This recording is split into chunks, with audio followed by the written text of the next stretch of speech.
Hey guys, tonight we begin with the world of ancient Persia, specifically the experience of being a completely powerless person inside the most powerful empire on earth, which it turns out is every bit as exhausting as it sounds and involves a great deal of standing in courtyards while other people make decisions about your life. Then we move to the story of Artemisia of Caria, a woman who fought for the wrong side at one of history's most famous naval battles, gave the best advice in the room, was ignored, was proven right in the worst possible way, and still somehow came out of the whole disaster with her reputation enhanced, which is genuinely impressive given the circumstances. After that, we spend some time as a royal cupbearer in the Persian court, a job that sounds ceremonial and lovely right up until you understand that the primary qualification is a willingness to taste whatever the king is about to drink before he drinks it, just in case.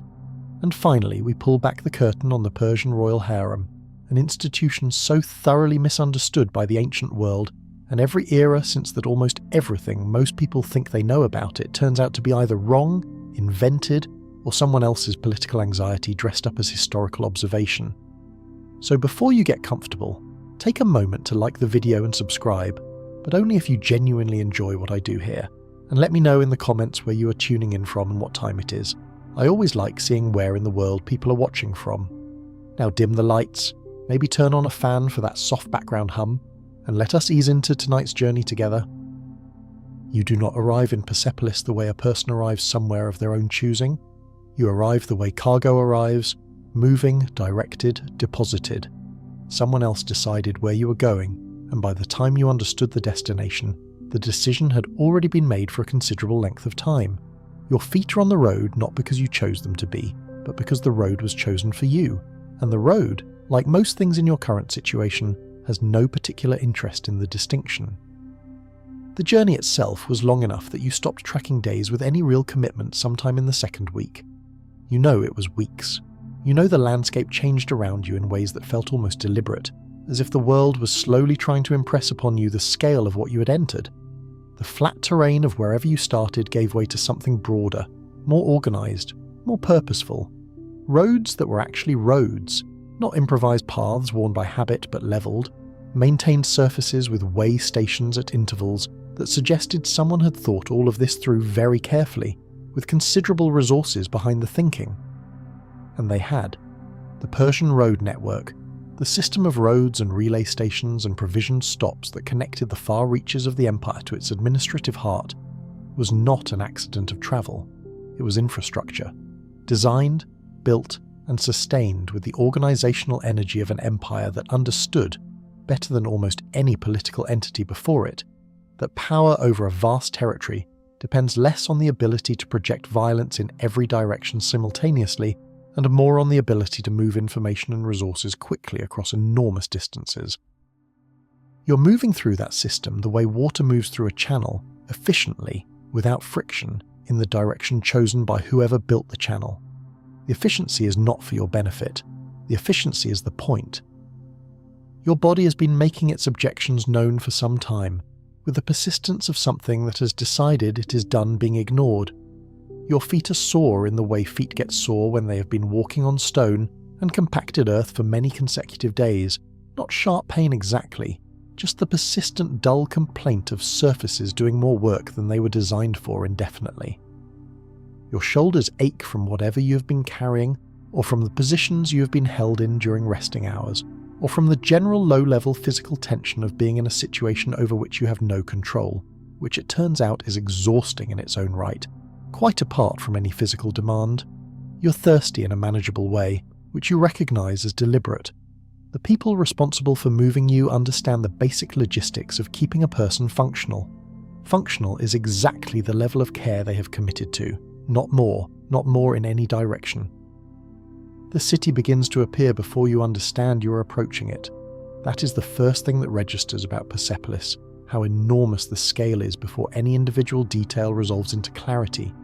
You have seen settlements, places that called themselves cities, and they had a certain readable quality to them, a centre, edges, a sense of where they began and where they ended. Persepolis does not offer you that kind of legibility. What you see first is height.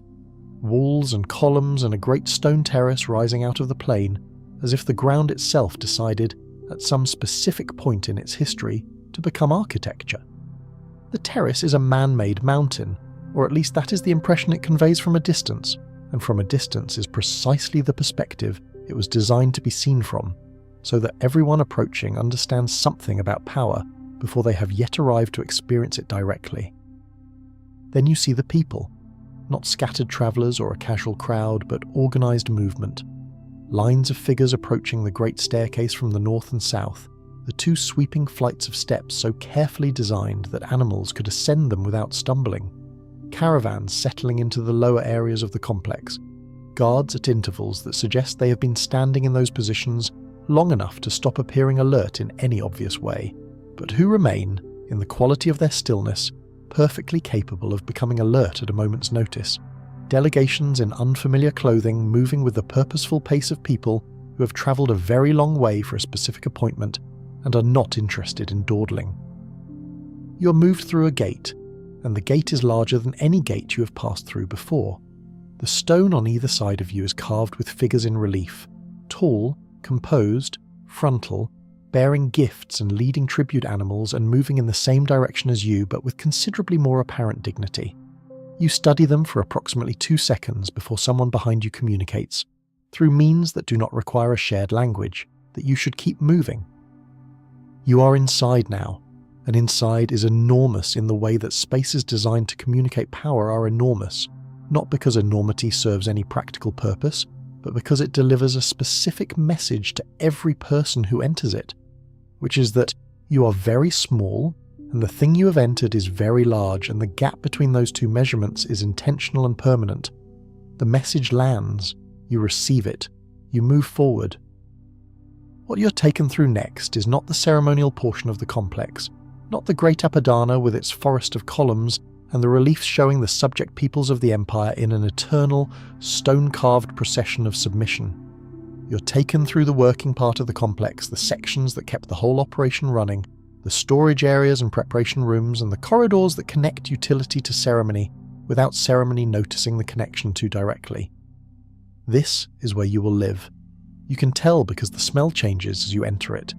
Dust and grain and cooking fires and animals, and the specific human scent of many people engaged in physical work in an enclosed space that has been processing that scent for a very long time. The smell is not offensive so much as total. It fills the air with a density that makes the earlier open road feel, in retrospect, almost impossibly clean. Someone looks at you. Not at your face in particular, or not only at your face. They look at you the way a person looks at an object they are assessing for a purpose, efficiently, without particular emotion, the way you might evaluate whether a tool is the right size for the job it needs to do. You are assessed. A category is assigned. A location is indicated. You understand this not because the words are translated for you, but because a person gestures at something specific and another person leads you toward it, and the combination of gesture and direction communicates what needs to be communicated with perfect economy. You are here. This is your space. This is what you will be doing. The explanation is complete. Your space is a room shared with others. The room is stone, which means it is cool in a way that would be pleasant if the coolness were the result of someone's intention toward you. It is not. It is simply what stone does at this temperature. There are mats on the floor worn in the particular way of things that have accommodated many people in succession, not dirty exactly, just thoroughly inhabited, as if the floor has heard a great many conversations and keeps all of them. You are given one of the mats, you sit on it, you wait. There are, by your count, perhaps 14 people in the room, though the number shifts as the day progresses, and people come and go for reasons you do not yet understand. They range considerably in age, in apparent physical condition, in the degree to which they seem settled into this space as opposed to recently arrived within it. You look at the ones who look settled. They move with a particular quality of familiarity, not comfort exactly, but something past the constant alert wariness of new arrivals. They know where things are, they know when meals happen, when movement is expected, and when it is possible to be still without drawing attention. You want to know those things too. You begin the process of learning them by watching. Watching is the first real skill you develop here, and you develop it quickly because the alternative is blundering through an environment whose rules have not been explained to you and whose consequences for missteps you do not yet fully understand. You watch how people respond when someone enters the room who holds a different level of authority. You watch where the eyes go, how the bodies shift, what the specific quality of attention that deference requires looks like when it is well practiced. You watch what happens when someone is visibly incorrect in their response to an authority figure, and you note that it is not catastrophic at the moment it happens, but it creates a kind of friction in the space that the incorrect person has to carry afterward. You watch the food distribution. This is practical information with immediate relevance. The food appears at consistent times, which is reassuring in the way that consistency of any kind is reassuring when most things are uncertain. It is grain-based, mostly, a thick prepared dish that you will learn the specifics of over time, supplemented occasionally with dried legumes and, on days that seem to correspond to some regular interval, a small portion of something preserved that was once an animal. There is water that is clean and available, which you recognise, with the particular gratitude of someone who has been making calculations about water for some weeks now, as a significant element of your situation's survivability. The work comes on the second day, which is faster than you expected, though in retrospect you will understand that waiting is itself a cost the system prefers to avoid. The work is physical and specific, and does not require any explanation beyond the initial demonstration of what it involves. You carry things, you move materials from locations that have them to locations that need them. The distances involved are not enormous, but the repetition is continuous, and the volume is substantial, and the people overseeing the work do not organise it around the concept of rest. Rest exists. There are pauses long enough to drink water, and to allow the body to acknowledge what has just been demanded of it before demanding more. Rest as a state of sustained relief does not exist. Your back knows this by the end of the second day, and communicates its awareness with the eloquence of a body that has discovered a new range of grievances. Your hands are developing the particular texture of hands that do physical work with materials that are not gentle. Your feet, which were sore from the journey, have settled into a new phase of soreness that has a more permanent quality to it, less the temporary complaint of unusual use, and more the ongoing negotiation of a body adjusting to conditions it was not specifically designed for. You carry the physical discomfort the way you carry everything else in this new situation, which is to say, you incorporate it. You add it to the set of facts about your current life and you continue, because the alternative to continuing is not, in any practical sense, available to you. This is the understanding that settles in during those first days, not dramatically, not with a single moment of clarity, but gradually, through the accumulated weight of evidence. The walls are real. The distance between here and anywhere else is enormous, and all of it controlled by the same system that brought you here. The options are the options. You work with them. Days accumulate. This is how time moves in a place like this, not in events, but in accumulation. The sameness of the structure is itself the structure. You wake when the room lightens, and when the sounds of the complex shift from the quality of nighttime near silence to the quality of morning preparation, a shift that happens at a consistent hour, because the operation of this place runs on consistency, the way machinery runs on regularity. You eat what is provided, you work at what is assigned, you rest during the rest intervals, you sleep in the shared room on the mat that has become, through sheer repetition of use, recognisably yours in the way that any object becomes yours when you've been in contact with it long enough. In the spaces between these things you observe, you are building slowly and through continuous data collection a map of this environment, not a physical map, though the physical layout of the spaces you move through is also being registered and retained. An experiential map. Who holds authority and over what? What categories of mistake produce what categories of consequence? Which guards are procedural and which are variable? What the rhythm of the workday looks like from the inside, where it accelerates and where it eases?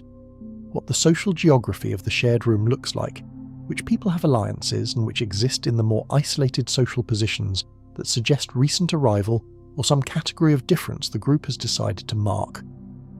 You begin slowly and carefully to learn language, or rather you begin to absorb it, not in the organised way of a person who has decided to study something, but in the involuntary way of a person surrounded by sounds that carry consequences. Certain words recur, certain tones recur. You learn the vocabulary of instruction, the words that mean stop and go and this one and hurry and wait, not because anyone teaches you, but because they are used in your direction, accompanied by enough physical communication that the meaning clarifies. Language here is partly sound and partly gesture, and partly the context of the moment, and you pass it the way you pass everything, with the attention of someone for whom understanding the environment is a practical necessity rather than an intellectual exercise. What you begin to understand from a few weeks of close observation is that you are inside something enormous. The Achaemenid Persian Empire in this period, the period of the great kings Darius and Xerxes and Artaxerxes, is the largest organised political entity the world has ever produced. This is not rhetoric. This is geography. From the Aegean coast to the Indus Valley, from the Black Sea shores to Upper Egypt, the empire administers a territory that contains, by reasonable scholarly estimate, somewhere between a third and nearly half of the world's population at this moment. It has done this not primarily through continuous military presence, but through something more sophisticated and considerably more durable. Administrative organisation, record-keeping, the appointment of satraps, regional governors who answer to the king and are held accountable for their territory's productivity and order, a communication system that moves royal decrees and military orders and administrative correspondence faster than most empires could move armies, a road network maintained at imperial expense and provided with way stations at regular intervals, a postal relay system with mounted messengers and fresh horses at each station, capable of carrying a message from Susa to Sardis in days rather than the months a private traveller would require. All of this is the machine you're inside. You're at the base of it. The base of an imperial machine is the labour that the machine depends on, processed, allocated, assigned, and tracked, with the same bureaucratic thoroughness that the empire applies to everything else. There are records of you. Not records that feel personal, not records that see you the way you see yourself, but records that track you as a unit of labour, a recipient of rations, an allocation in a calculation that serves purposes far beyond your individual existence. The Persepolis tablets, the thousands of clay tablets recovered from the treasury and the fortification archive, record labourers and their rations and their work assignments with the dry precision of accountants doing their job correctly. You are in those tablets, or the equivalent of you is in those tablets, and the fact that you are recorded at all reflects something specific about the empire you're inside. It does not value you, it values accuracy, and accuracy requires accounting for everything, including the people at the bottom of the system. Several weeks into your time in the complex, something shifts, not dramatically, not with any announcement. You are reassigned. The work becomes more specific, requires more proximity to the interior operations of the palace. You're given a different location, different tasks, a different set of people overseeing your work, and you are not certain what observation or calculation produced this change. The system selected you for something slightly different and moved you to it with the same wordless efficiency it applies to everything. You arrive at the new assignment and you begin. The interior portions of the complex, the areas closer to the ceremonial and residential heart of the palace, are different from the lower working courtyards in ways that matter. Not necessarily more comfortable, more textured. The stone here is finished with a different quality of attention. The carvings that line the stairways and doorways and walls are the ones that you've heard described but not yet seen directly, and now, moving through these spaces with the careful observational attention you have developed, you see them clearly. The tribute bearers, row upon row of figures carved into the stone of the stairways, each delegation rendered in the specific costume of their home territory, Medes and Elamites, Babylonians and Egyptians, Lydians and Ethiopians, Armenians and Bactrians and Indians, each carrying the particular gift of their region, horses and camels and vessels and cloth and animals that have never been seen in Persia by anyone who did not first pass through one of these delegations. The processions are orderly, calm, dignified. The figures move toward the king with the expressions of people who understand the cosmological logic of their position. The empire is the centre. The world flows toward it. The visual grammar of the relief says this is natural, permanent, beautiful, and you are moving through it daily, part of the machine that makes the centre possible. You look at the winged figure above the doorways. It appears everywhere here, carved above every significant opening, repeated on fabrics and painted surfaces throughout the complex. Something is watching. Something is above. The order of things is cosmic, not merely administrative. This is the message the image delivers, stated again and again on every significant surface, with the insistence of a statement that cannot be made too many times to the people who are supposed to receive it. You are one of those people. You receive it. You file it alongside everything else.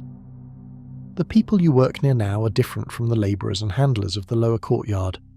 They are not the highest levels of the court, not the officials and administrators who move through the most important ceremonial spaces, but they are within a few layers of removal from that level, and that proximity is visible in how they carry themselves, in the quality of their clothing, in the specific way authority expresses itself through their movements and silences. You watch them with the same attention you have applied to everything else, looking for the rules, the hierarchy, the patterns that tell you how this part of the world functions.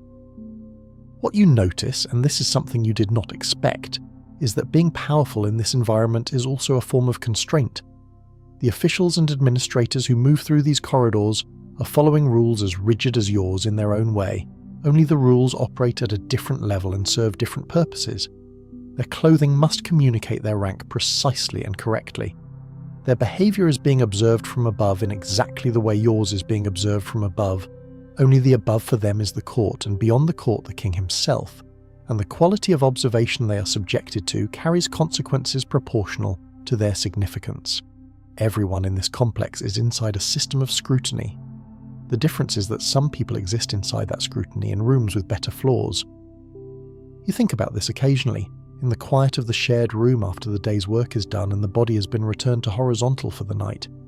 The idea that power and powerlessness in this place exist on a spectrum rather than in two distinct categories, and that the spectrum is long, with more positions on it than you initially understood.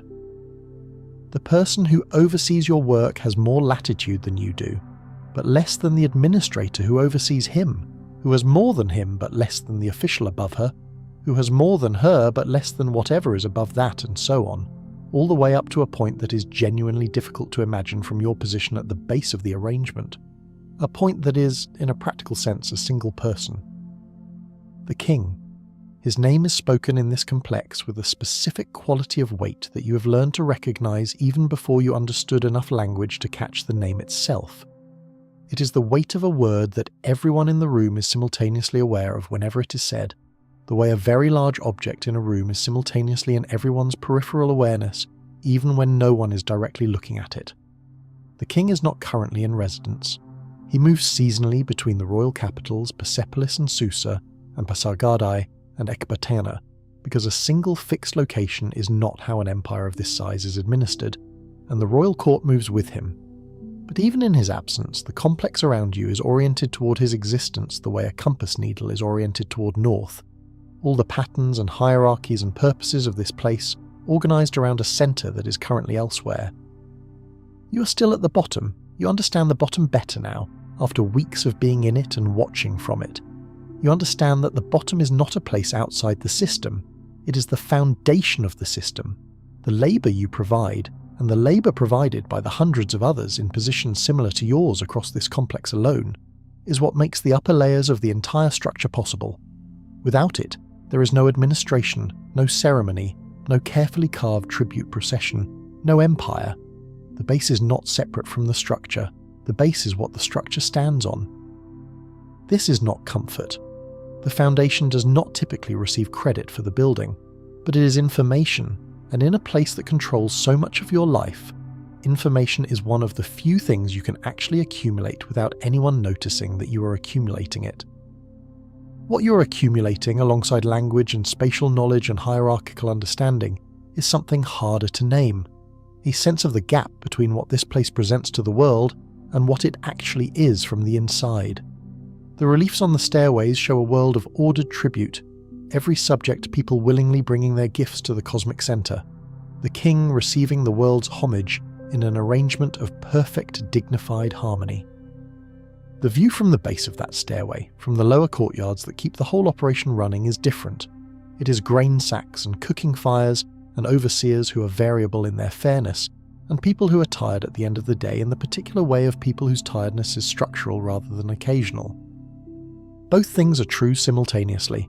The empire is genuinely extraordinary by the measures available to evaluate political entities in this period, Its organisation is real, its roads are real, its administrative apparatus is sophisticated in ways that will not be replicated for centuries, and the people at its base are as invisible to its official self-representation as the people at the base of any structure ever are.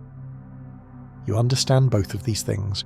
You hold them together, not comfortably, not with any resolution, just accurately. Because accuracy, in a situation like yours, is one of the only honest responses to the world you are in. You cannot change the structure. You cannot negotiate your position within it with anything more than the marginal adjustments available to someone at the bottom. But you can. If you like the video so far, please leave us a like and a sub. A sub to the channel helps us make more videos for you to watch and keep the channel alive. But you can see it clearly, and seeing it clearly is, in its own limited way, a form of freedom that the reliefs on the stairways cannot account for. The seasons change. The high plateau of Persia does not modulate gently between seasons, it commits. The summer heat on the stone platform is substantial, a dry, pressing heat that works on you from above and is reflected at you from below, the pale limestone of the terrace gathering and returning the sun's energy with the cheerful indifference of a surface that has been doing this for centuries and will continue doing it long after you're gone. You adapt.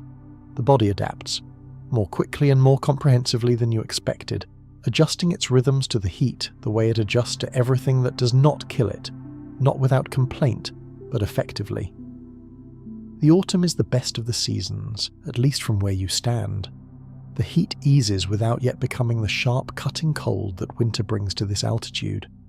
The light changes quality, taking on the particular clarity of a sun that is no longer directly overhead, and in that clarity the stone of the complex takes on colours that were flattened out in the flat summer brightness.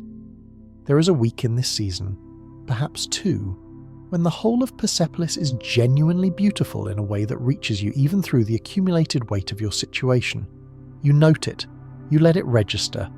You do not make more of it than it is, because making more of things than they are is a habit that does not serve you well in a place like this.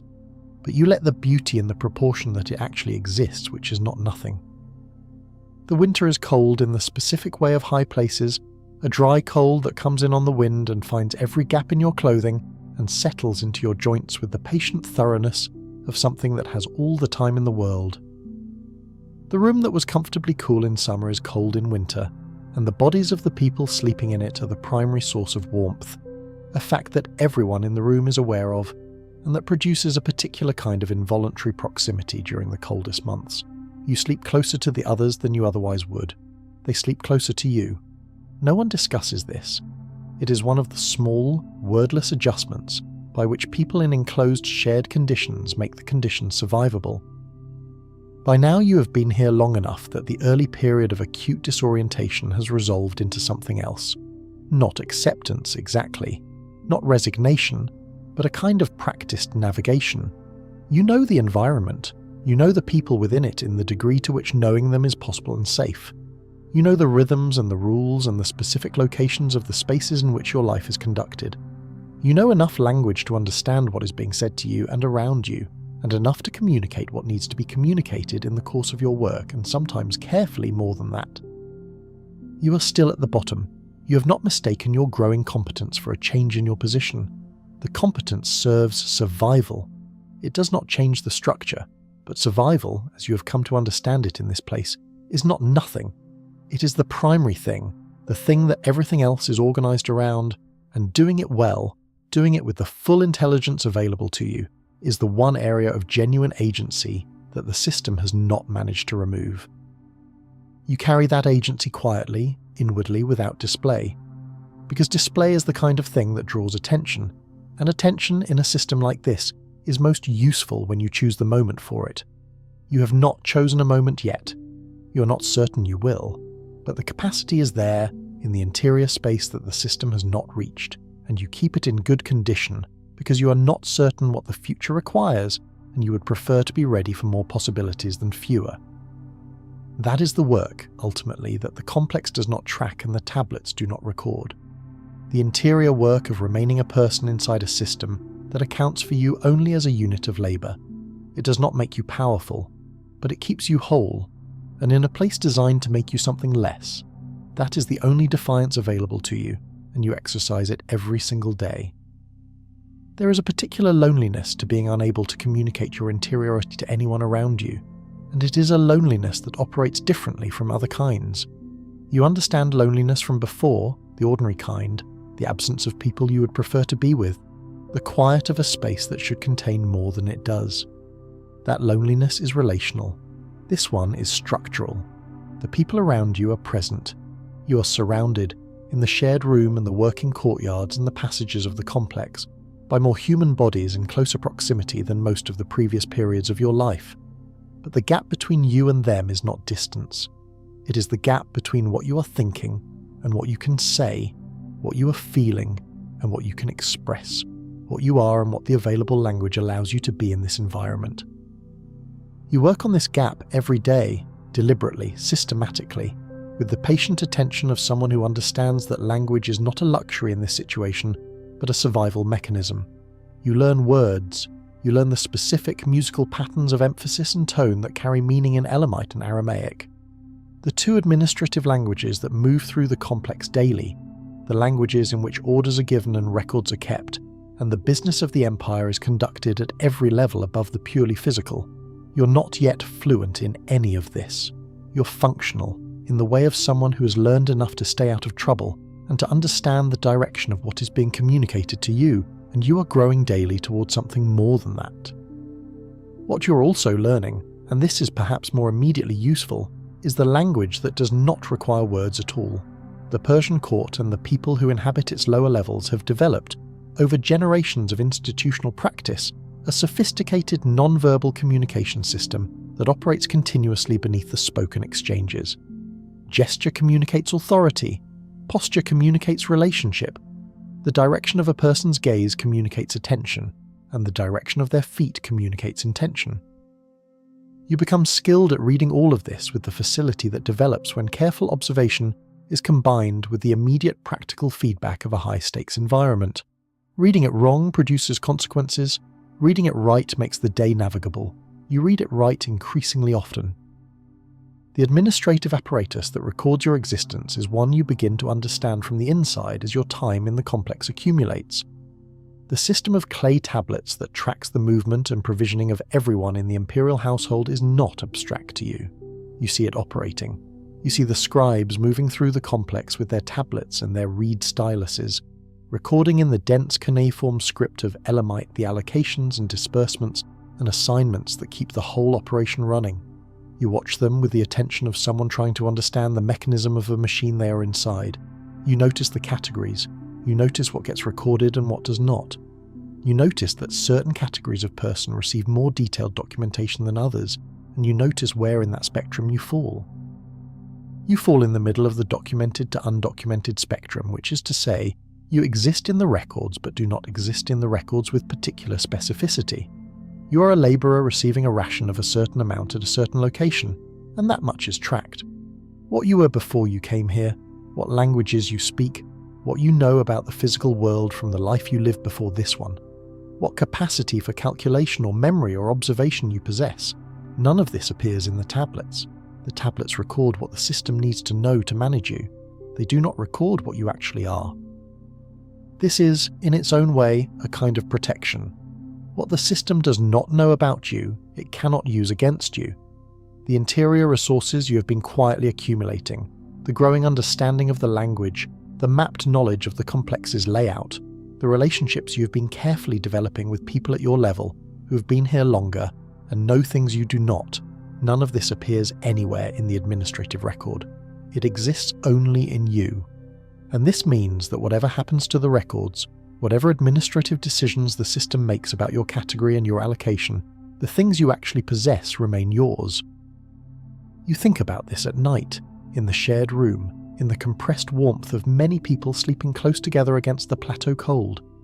The tablets exist somewhere in this complex, in the archive that the scribes return to at the end of each day's work, and somewhere in those tablets is a mark that represents you, a numerical allocation in a ledger of imperial resources.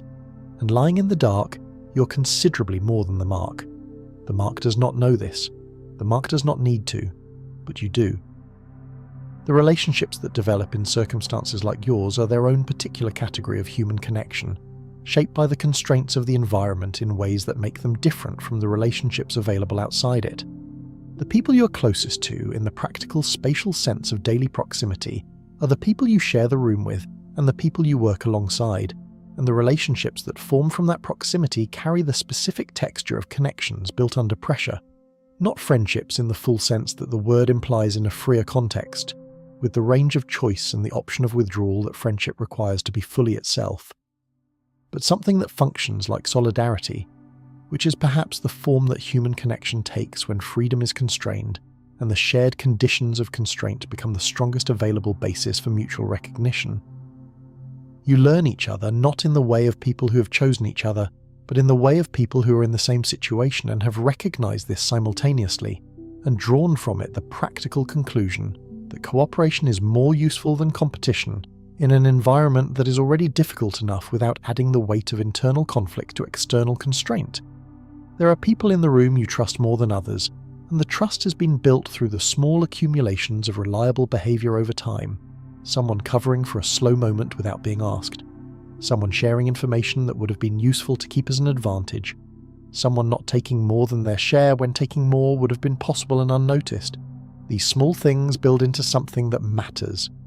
In an environment designed to keep you manageable, the connection between people at the same level of the hierarchy is one of the things the system cannot fully account for.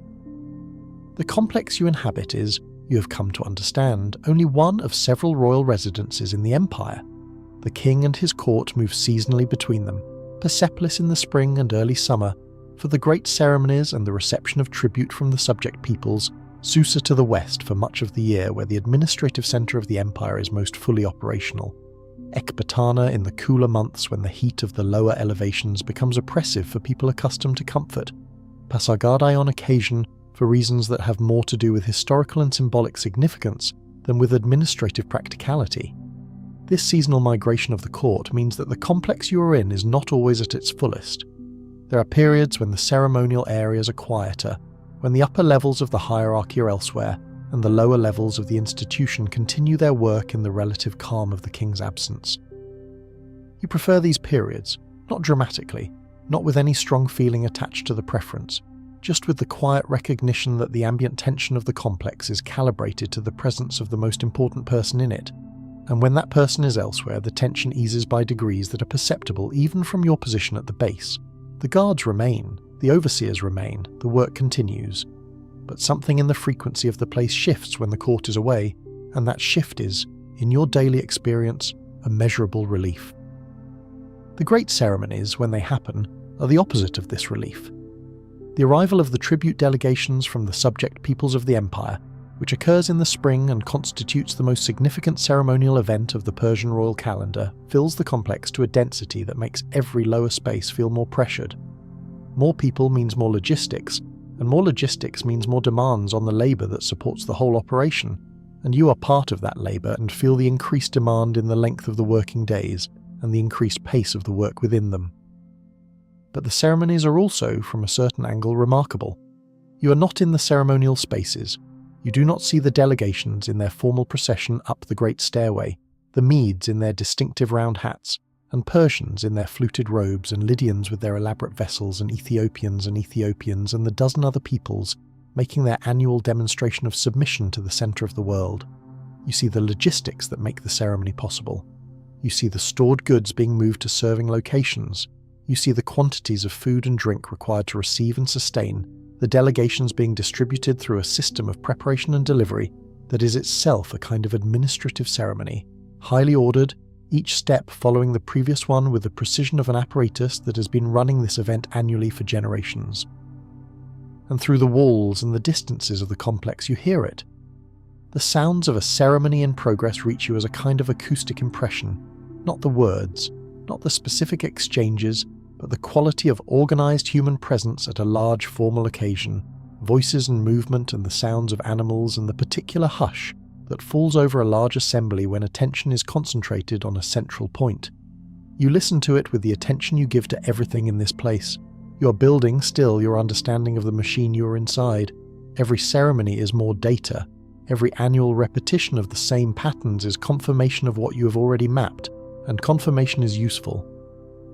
The world outside the complex exists in your awareness as a kind of negative space, defined not by what you know of it directly, but by what its absence means in your daily experience. You know the direction of the roads you arrived on. You know the general shape of the territory around Persepolis from what you could see during the approach and from what you have been able to infer since. You know the distance is enormous and the roads are controlled by the same system that controls you. You know that the geography of the empire is organised around the central logic of Persian imperial infrastructure, that every road leads somewhere useful to the empire, and that travelling them requires the kind of authorization that you do not possess. You do not spend a great deal of conscious time dwelling on this. The dwelling is not useful and it is not pleasant, and it consumes energy that has better applications. But it is there, in the background of your awareness, the knowledge of the distance and the constraint, the way that the walls of your situation are not made of stone but of a more diffuse and comprehensive material.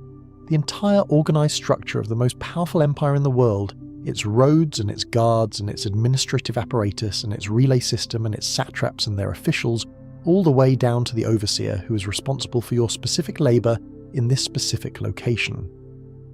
Against this, the things you actually possess are genuinely small: language, growing, spatial knowledge, deepening, relationships, building, the interior life that the tablets do not record.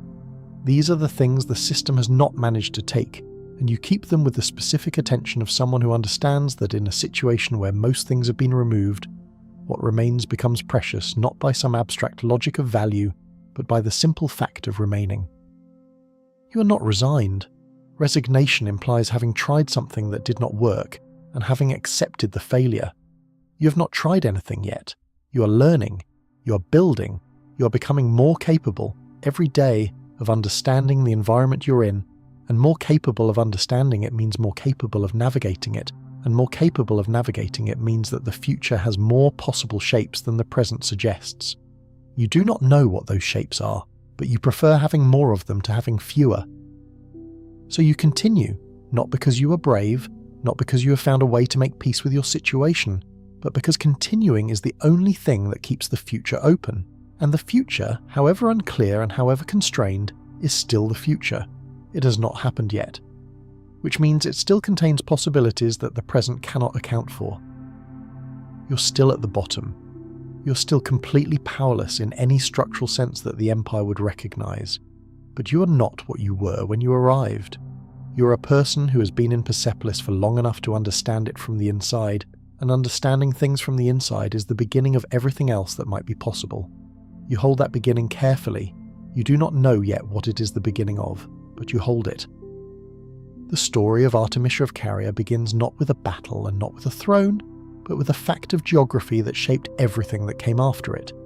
Caria was a territory on the southwestern coast of Anatolia, the broad peninsula that the ancient world called Asia Minor and the modern world calls Turkey, and it occupied a particular kind of space in the political landscape of the 5th century before the Common Era. On its western edge, the Greek cities of Ionia, communities whose culture was recognisably Greek in language, religion, and civic organisation, but whose political situation was considerably more complicated than the mainland Greek polis preferred to acknowledge. On its eastern edge and above it, the Persian Empire, which had extended its control over the Anatolian Greek cities in the middle of the 6th century, and had been managing the variable enthusiasm of those cities for imperial membership ever since. Artemisia was born into this complication, and the complication made her. Halicarnassus, the principal city of Caria, was the kind of place that had learned to exist in the overlap between two cultural worlds without fully belonging to either, and the people who governed it had, by necessity, developed a particular pragmatism about political identity that the more ideologically committed communities on both sides of the Persian-Greek divide found difficult to understand and slightly suspicious. Artemisia's father was the dynast of Halicarnassus, a position that meant ruling a significant coastal city under the larger framework of Persian imperial authority. Her mother, according to some ancient sources, was from Crete. She grew up speaking Greek and navigating Persian administrative structures, and looking out over a sea that connected her city to both of those worlds and required her to think about both simultaneously. She married, as was expected of a woman in her position, a man of appropriate status. She had a son. Her husband died while the son was still a child, and Artemisia assumed the governance of Halicarnassus and, with it, the dynasty's relationship with the Persian imperial structure. She became, in the most practical sense available, the ruler of her city and its dependent territories. Whether this transition was smooth or contested, whether it required political manoeuvring or was simply accepted as the obvious solution to a succession question, while the heir was too young, we do not know. What we know is that by the time the great events of 480, before the Common Era were assembling themselves, Artemisia was firmly in place, governing, commanding loyalty, and managing the political relationships that a ruler in her position needed to manage. Herodotus, who was born in Halicarnassus perhaps a generation after these events, and who was therefore writing about a woman who was, in a real sense, a figure of local history for him, pays her a quality of attention that he does not lavish on most subjects. His treatment of her has a particular texture to it, a mixture of genuine admiration, a slight quality of puzzlement, and the specific care of a writer who is describing someone whose actions do not fit the categories his world has provided for understanding women in public life. He praises her intelligence, her courage, her counsel. He also notes, almost as an aside, as if he finds it remarkable enough to record but is not entirely certain what to do with the observation, that she was a woman. He mentions her femaleness more than once in different contexts, in a way that suggests he is still, even as he writes, working out what it means that a woman was doing all of the things he's about to describe. By 480, Xerxes, son of Darius and king of the Achaemenid Persian Empire since 486, had assembled an invasion force of a scale that ancient sources describe in numbers so large that modern historians debate them with considerable energy. What is not debated is that it was enormous, by far the largest military expedition the ancient world had yet seen, composed of contingents from dozens of subject peoples and allies, organised into a land army and a naval force intended to operate in coordination as the campaign moved through Greece. The strategic logic was sound enough. The Greco-Persian conflicts that had begun with the Ionian Revolt and the Persian defeat at Marathon in 490 needed to be settled definitively. An expedition large enough to make Greek resistance obviously futile would, ideally, produce submission without the waste of prolonged fighting. Artemisia sent 5 ships to join the Persian fleet. In an armada of hundreds, 5 ships was a modest numerical contribution. She came herself to command them, which was not modest at all and was, in the context of a Persian imperial military expedition in the 5th century before the Common Era, essentially unprecedented. No other ruler of a subject state in the invasion force appears in the sources commanding their own ships in person. Artemisia did. The reasoning was not theatrical, it was strategic. The decisions that shaped the future of Korea, and specifically the Persian Empire's ongoing relationship with Korea and its dynastic rulers, were going to be made in the proximity of Xerxes and his high command. Artemisia understood this with the clarity of someone who had spent her ruling life navigating exactly this kind of political geometry. If you wanted to influence outcomes, you needed to be present where outcomes were being decided. The councils preceding the engagement at Salamis are where her reputation takes its most interesting shape. Xerxes, having advanced through northern Greece and sacked Athens, needed to decide whether to engage the Greek fleet in the narrow strait between the island of Salamis and the Attic mainland, or wait for a more favourable moment. The Greeks, under the overall command of the Spartan Eurybiades and the Athenian strategic intelligence of Themistocles, had deliberately chosen the Salamis Strait as their position precisely because its narrowness would limit the Persian fleet's numerical advantage. They wanted to fight in confined water. The question was whether Xerxes would oblige them. Xerxes asked his assembled commanders for their counsel. The framing of the question was perhaps less open than it appeared. Kings who have assembled the largest invasion force in recorded history and have already captured the enemy's principal city do not typically ask their commanders whether they should continue with a genuine expectation of hearing an argument for stopping. The commanders understood this. Most of them gave the answer that the political dynamics of advising Xerxes in this moment recommended, which was that the king's fleet should engage without delay. Artemisia gave a different answer. She argued against the naval engagement at Salamis, and she argued against it directly, without the softening qualifications that political caution typically requires when delivering unwelcome advice to powerful people. The Persian land forces, she said, were demonstrating their dominance on the ground. The Peloponnesian allies of Athens were already nervous about their position and might be expected to break apart as a coalition if time and continued pressure were allowed to work. A naval engagement in those confined waters was not necessary and was potentially disadvantageous. The Greek fleet, fighting in familiar waters with full knowledge of the tides and currents and underwater topography of the strait, would be a different proposition from the Greek fleet in open sea. There was no need to take the risk when the risk served no strategic purpose that could not be achieved by waiting. If you like the video so far, please leave us a like and a sub. A sub to the channel helps us make more videos for you to watch and keep the channel alive. This argument was, in its analysis of the situation, correct. It was also politically uncomfortable in the extreme.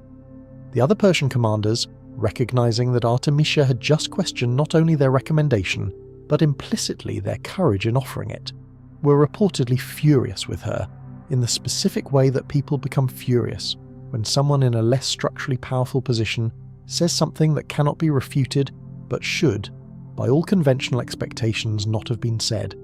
They went to Xerxes and complained that she had impugned their valour. Xerxes, to his credit and perhaps his eventual considerable regret, told them that Artemisia had given the best counsel he received and that he respected her opinion, and then proceeded to order the engagement anyway. Because kings who have assembled the largest invasion force in recorded history tend to interpret available information through the lens of momentum. Artemisia was right. He was the king.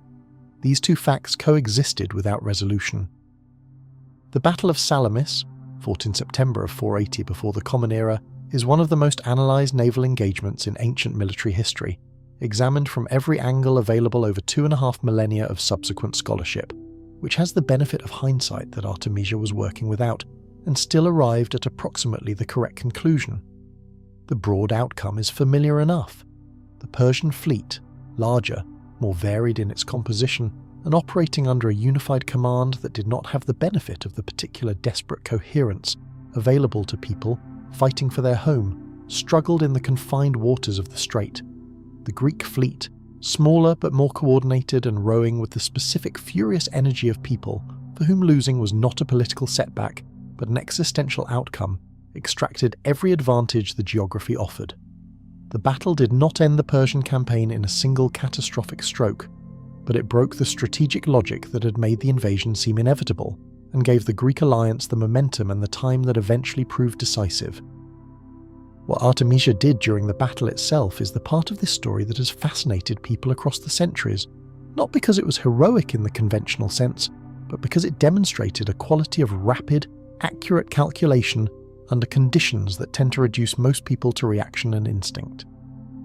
At some point during the engagement, an Athenian ship began pursuing her vessel.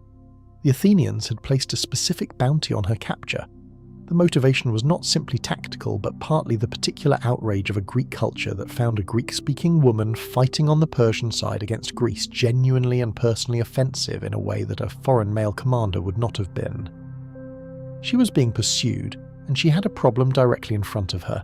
A Persian allied vessel, a Kalindian ship whose commander she may have had some previous disagreement with, or who may simply have had the misfortune to be in her path at the wrong moment. The specific motivation for what she did next is debated by ancient sources and by every historian since. What she did is recorded consistently enough to be treated as having happened. She rammed the Kalindian ship. In the middle of a naval battle, under pursuit by an enemy vessel, surrounded by the chaos of hundreds of ships in a confined space, she rammed and sank a ship that was on her side. The calculation this required, the speed and accuracy of the assessment under those conditions, is worth pausing on. The Athenian captain pursuing her saw a vessel he had been tracking suddenly attack another ship that he had understood to be on the Persian side. He concluded, with the compressed logic of a captain in the middle of a fight, that a ship attacking a Persian allied vessel must itself be Greek, or at minimum not an enemy requiring immediate attention. He broke off his pursuit and went elsewhere. Artemisia escaped. Xerxes, watching the battle from shore, observed the ramming. His attendants told him that Artemisia had just sunk an enemy ship. He is reported to have said, in what has become one of the more memorably double-edged compliments of ancient history, that his men had fought like women and his women like men. The Calindian captain and his crew were not in a position to offer a competing account of what they had seen before their ship went down. Herodotus tells this story with a quality of relish that is unusual even for him. He was Halicarnassian by birth, and Artemisia would have been a figure of local historical legend by the time he was gathering his sources, and his rendering of this specific episode has the texture of something that had been told and retold with the kind of loving detail that good stories accumulate through repetition. Whether every element is precisely as he records it is impossible to verify at this distance. The pattern of the story, a woman using intelligence rather than strength to navigate an impossible situation, emerging from chaos not through luck, but through rapid, accurate assessment of her options, matches everything else the sources tell us about how she operated. After the battle, Artemisia remained within Xerxes' inner circle of advisors. Herodotus records a private conversation between them following the engagement, in which she advised him with characteristic bluntness. The campaign, she suggested, had reached a point where the risk-reward calculation had changed significantly. She framed everything, as all advisors to powerful people must, in terms of the king's interests, but the substance was clear. The naval situation had demonstrated that the Greek campaign would not be resolved quickly or cleanly. The king should return to Persia and leave a capable general to continue operations. Her son, whose welfare was apparently a subject she discussed with Xerxes directly, should be returned to safety. Xerxes took the advice, at least the part about returning to Persia. Whether Artemisia's counsel was decisive or was one voice in a larger calculation already moving in the same direction is not something we can determine at this distance. What we can say is that Xerxes trusted her counsel and her personal loyalty sufficiently to send his illegitimate sons to her care in Ephesus when he withdrew, which is the kind of trust that is not given to someone whose judgment you doubt or whose loyalty you question. These were the royal children. He gave them to her keeping. That alone is a statement. After this, Artemisia disappears from the historical record with the quiet finality that most ancient figures eventually reach, not dramatically, not with a documented death or exile or disgrace, but simply into the gap between what was recorded and everything else that happened. She presumably returned to Halicarnassus. She presumably continued to govern it. Her son presumably came of age and assumed the rule, and her regency became history, and history became the kind of accumulated reputation that outlasts all the people who remembered its subject directly. What survives is the shape of a woman who was, in a world structured specifically to limit what women could be and do and decide, genuinely and practically powerful, not despite the structures around her, but through careful, deliberate navigation of them. She understood Persian court politics well enough to be trusted by its king with matters of personal importance. She understood Greek naval warfare well enough to analyse it correctly, when everyone around her with more conventional military credentials was telling the king what he wanted to hear. She understood the gap between the advice that would please a powerful person and the advice that was actually correct, and she gave the second kind consistently, which is a form of courage that history has not always been diligent about recognising as courage, because it does not look like anyone's preconceived image of valour. She was on the wrong side at Salamis, fighting for the empire that eventually lost the broader Greco-Persian conflict. Her advice was correct, was ignored, and was proven correct in the worst possible way. The battle went badly, and she emerged from it with her relationship with Xerxes intact and her reputation for intelligent counsel enhanced. That is not good fortune. That is skill, the specific skill of a person who knows how to operate in systems of power while those systems are under stress, and who has understood that the relationship between a useful advisor and the person they advise survives individual disasters if the advisor's quality of judgment has been consistently demonstrated. Herodotus, writing for a Greek audience that was in many ways defined by its political opposition to everything Artemisia represented, still found her admirable. He recorded her with a care and specificity he did not apply to most women and to many men. More than 2,000 years later, that admiration reads clearly across the distance. It is evidence of something real about who she was. There is a specific quality of authority that Artemisia exercised throughout her documented career that is worth examining closely, because it is not simply the authority of someone who happens to hold a title. Titles in the 5th century before the Common Era, especially titles held by women, were not self-executing. They required continuous demonstration, the ongoing proof that the person holding the title was capable of doing what the title implied. For Artemisia, this meant governing Halicarnassus, managing its relations with the larger Persian imperial structure, commanding the loyalty of the city's population, making decisions that had real consequences for real people, and being visibly right about enough of those decisions, often enough that the authority remained credible. This is not a simple thing. Governing a city-state in the complex political environment of Ionia in the 5th century was itself genuinely difficult, requiring the management of the city's internal factions, its relationship with the Persian satrap responsible for the region, its commercial relationships with other cities and with the trade networks of the Aegean, and the continuous navigation of the larger Greek-Persian tensions that were defining the political landscape of the period. None of this was stable or easy. The Greek cities of Ionia had been under Persian control since the conquests of Cyrus in the mid-6th century, had revolted from that control in the Ionian Revolt that began around 499 and triggered the first major Persian campaigns against the Greek mainland, and had been brought back under Persian authority after the revolt's suppression. The political memory of the revolt, and of the Persian response to it, was present throughout the region, and governing a city in this environment meant constantly reading the landscape and making judgments about where the risks and opportunities lay.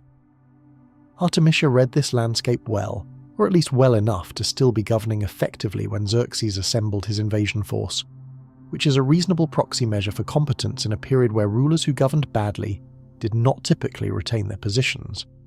Her decision to join the expedition personally, to commit her own ships and her own presence to a military campaign on behalf of the Persian crown, was a calculation that reflected her understanding of how the relationship between Persia and its Ionian client rulers actually worked. Loyalty was demonstrated, not assumed. The satrap and ultimately the king needed to see it. A dynast who sent ships and stayed home was demonstrating one level of commitment. A dynast who came herself was demonstrating something else, and what she was demonstrating was her understanding that the relationship with Persian imperial power that kept Halicarnassus in its current comfortable arrangement was worth active investment. Herodotus is careful about how he describes her motivation for joining the expedition. He does not attribute it to coercion or to mere compliance with imperial demand. He describes it as arising from her own excellence and spirit, a framing that reflects genuine admiration but also tells us something about how the ancient world understood the distinction between someone doing something because they have to, and someone doing something because they have calculated that it is the right move. The distinction matters because it tells us what kind of actor Artemisia was. She was not simply executing instructions, she was making judgments.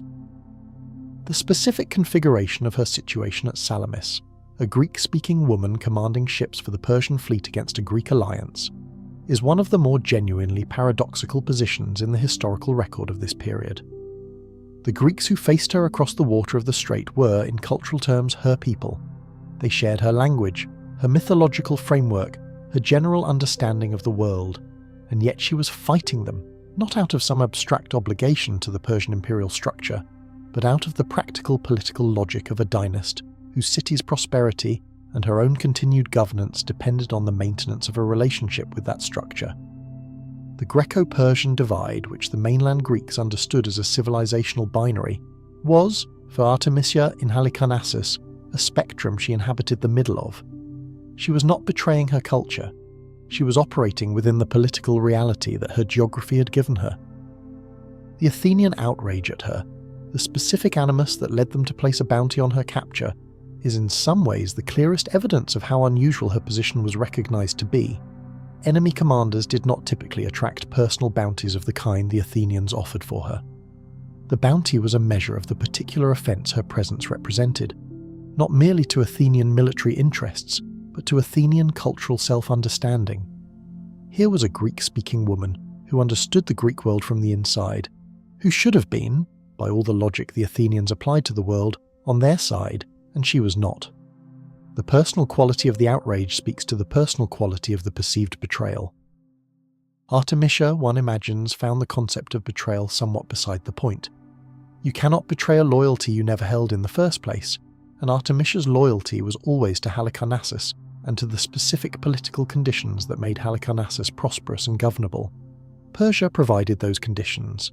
The Greek alliance, from Carria's perspective, would not have done so. The choice, from where she stood, was not between civilization and barbarism or freedom and tyranny.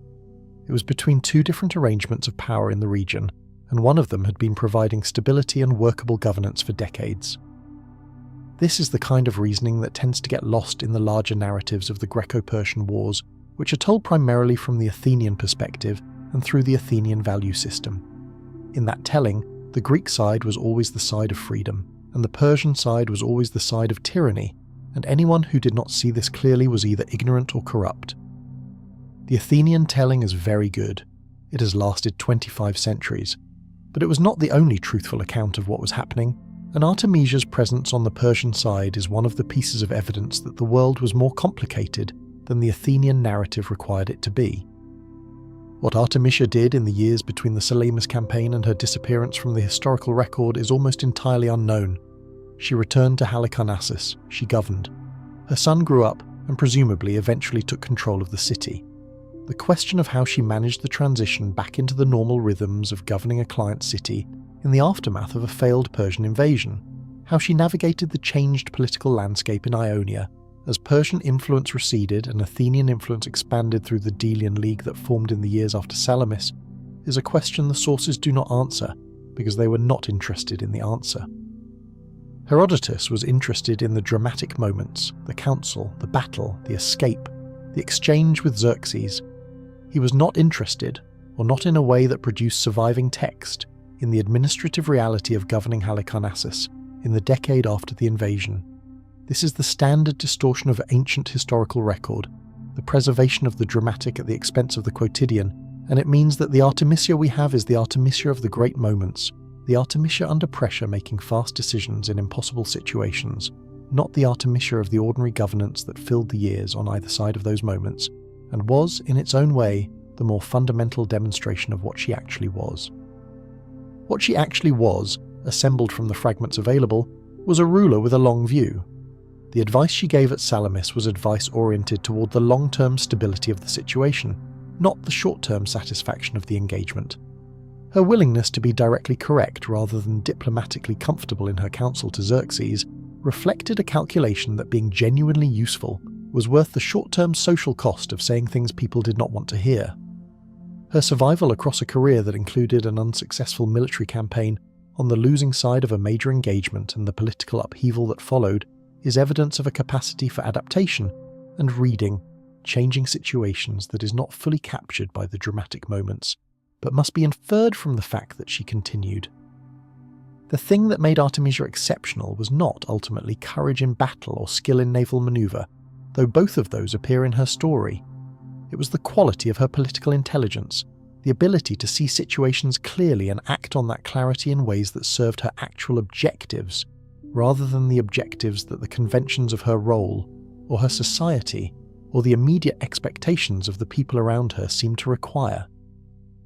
In a world that had very specific expectations of women, and very specific expectations of client rulers, and very specific expectations of Persian imperial allies, Artemisia consistently operated at the intersection of all three categories in a way that produced outcomes she needed.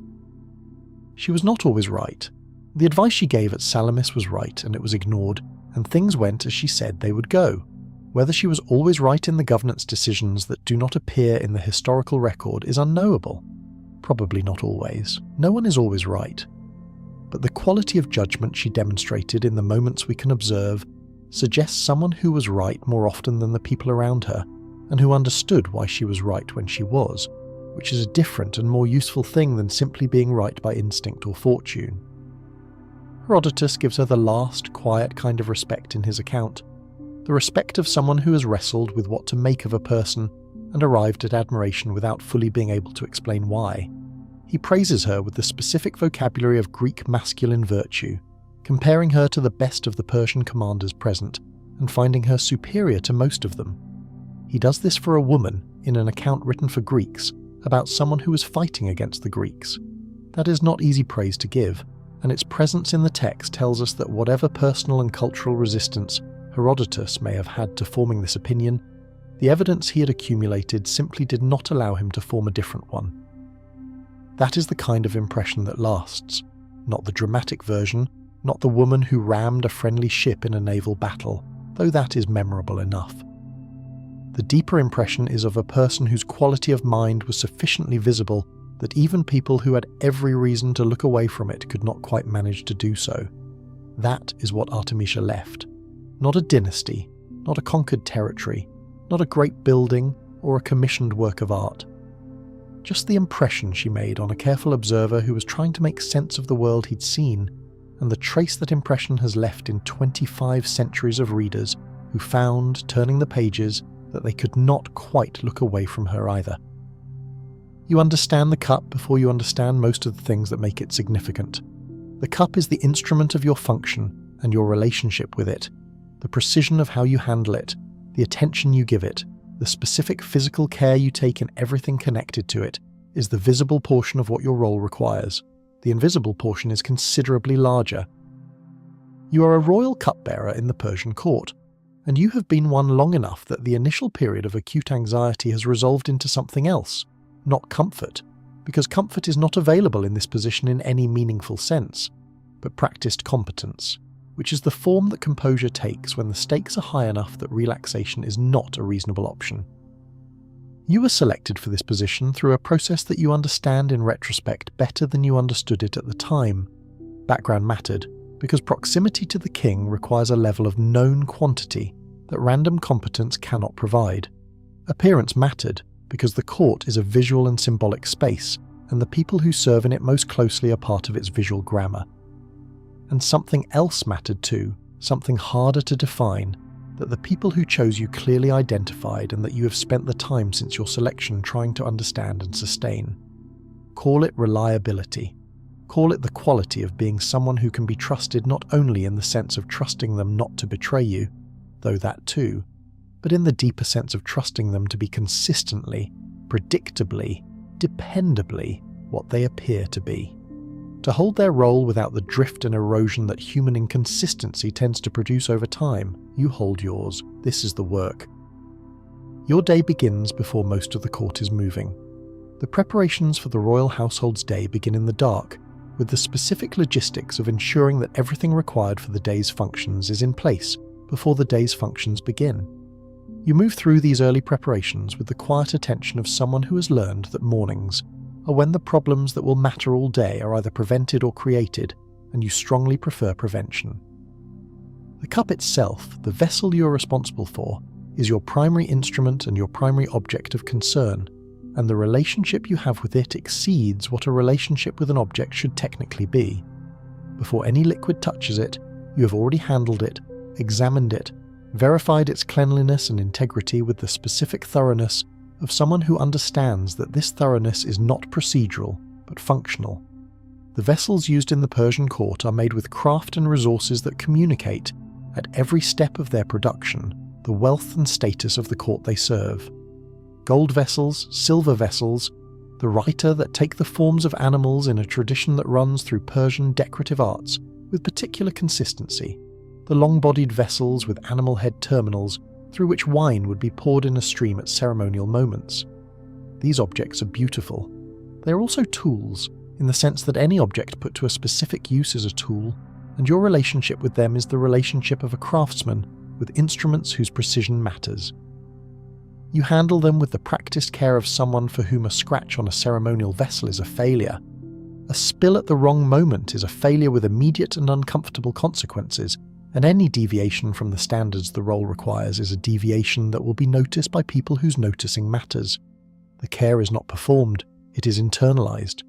You have handled these objects enough times that the care is automatic, which is exactly where you need it to be, because automatic is reliable and reliable is all that matters.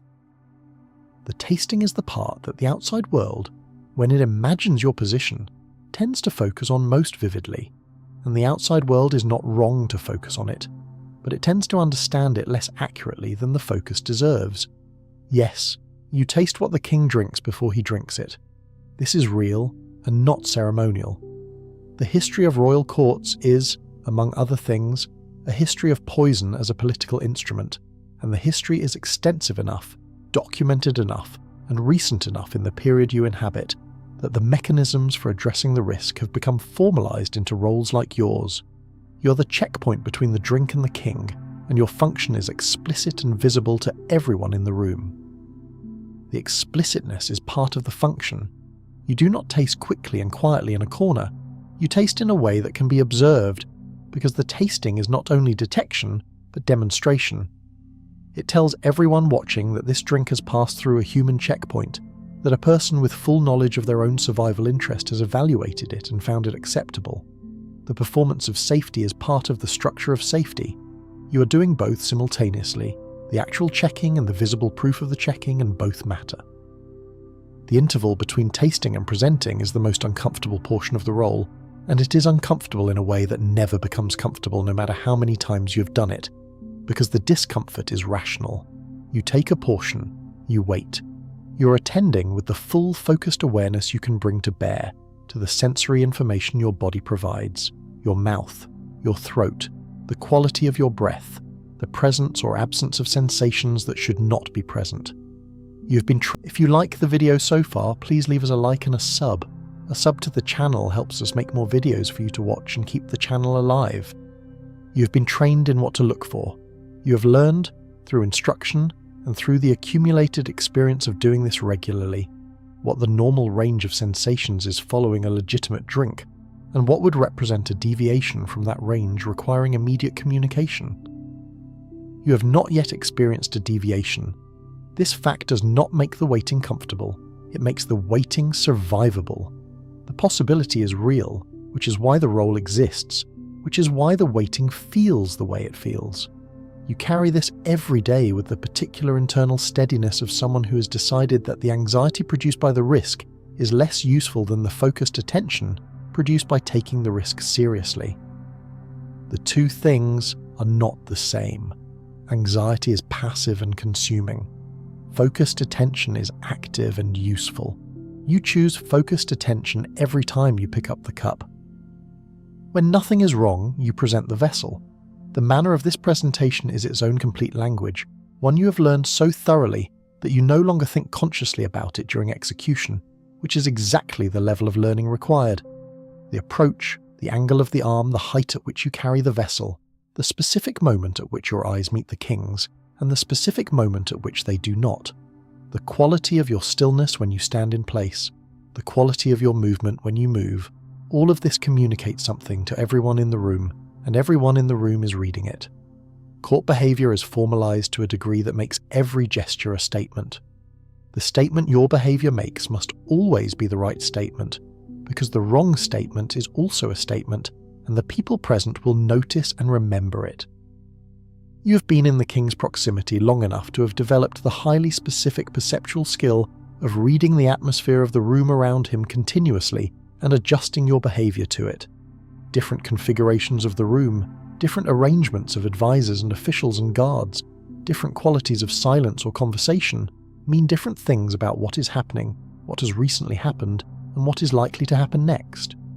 You read all of this the way a sailor reads weather, not with certainty, not with a complete theory of the future, but with enough accumulated pattern recognition to anticipate the broad shape of the conditions you are operating in and calibrate accordingly.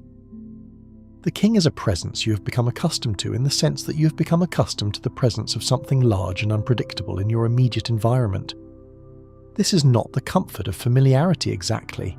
It is the management of proximity to something that requires constant attention without communicating that you are giving it constant attention. You're always watching and never visibly watching. This is the discipline. It is maintained through practice, and it does not stop being difficult simply because you have been practicing it for a long time. The formal ceremonies are the most demanding expression of everything that is already demanding about the role.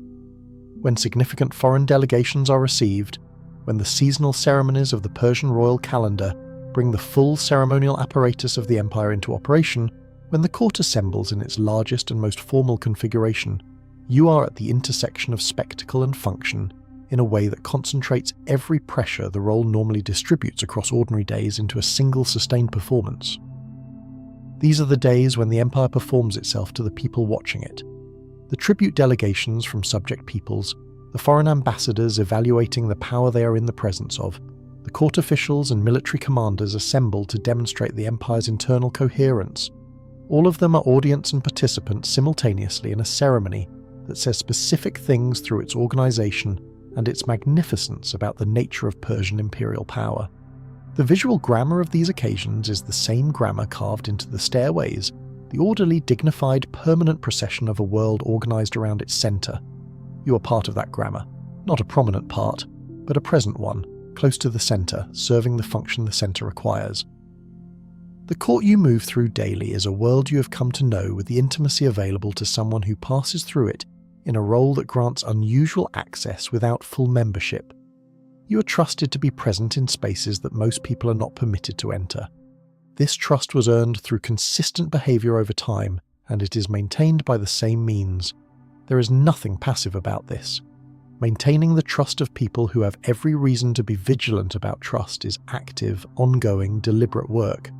Every interaction is a data point in an ongoing assessment that never fully stops.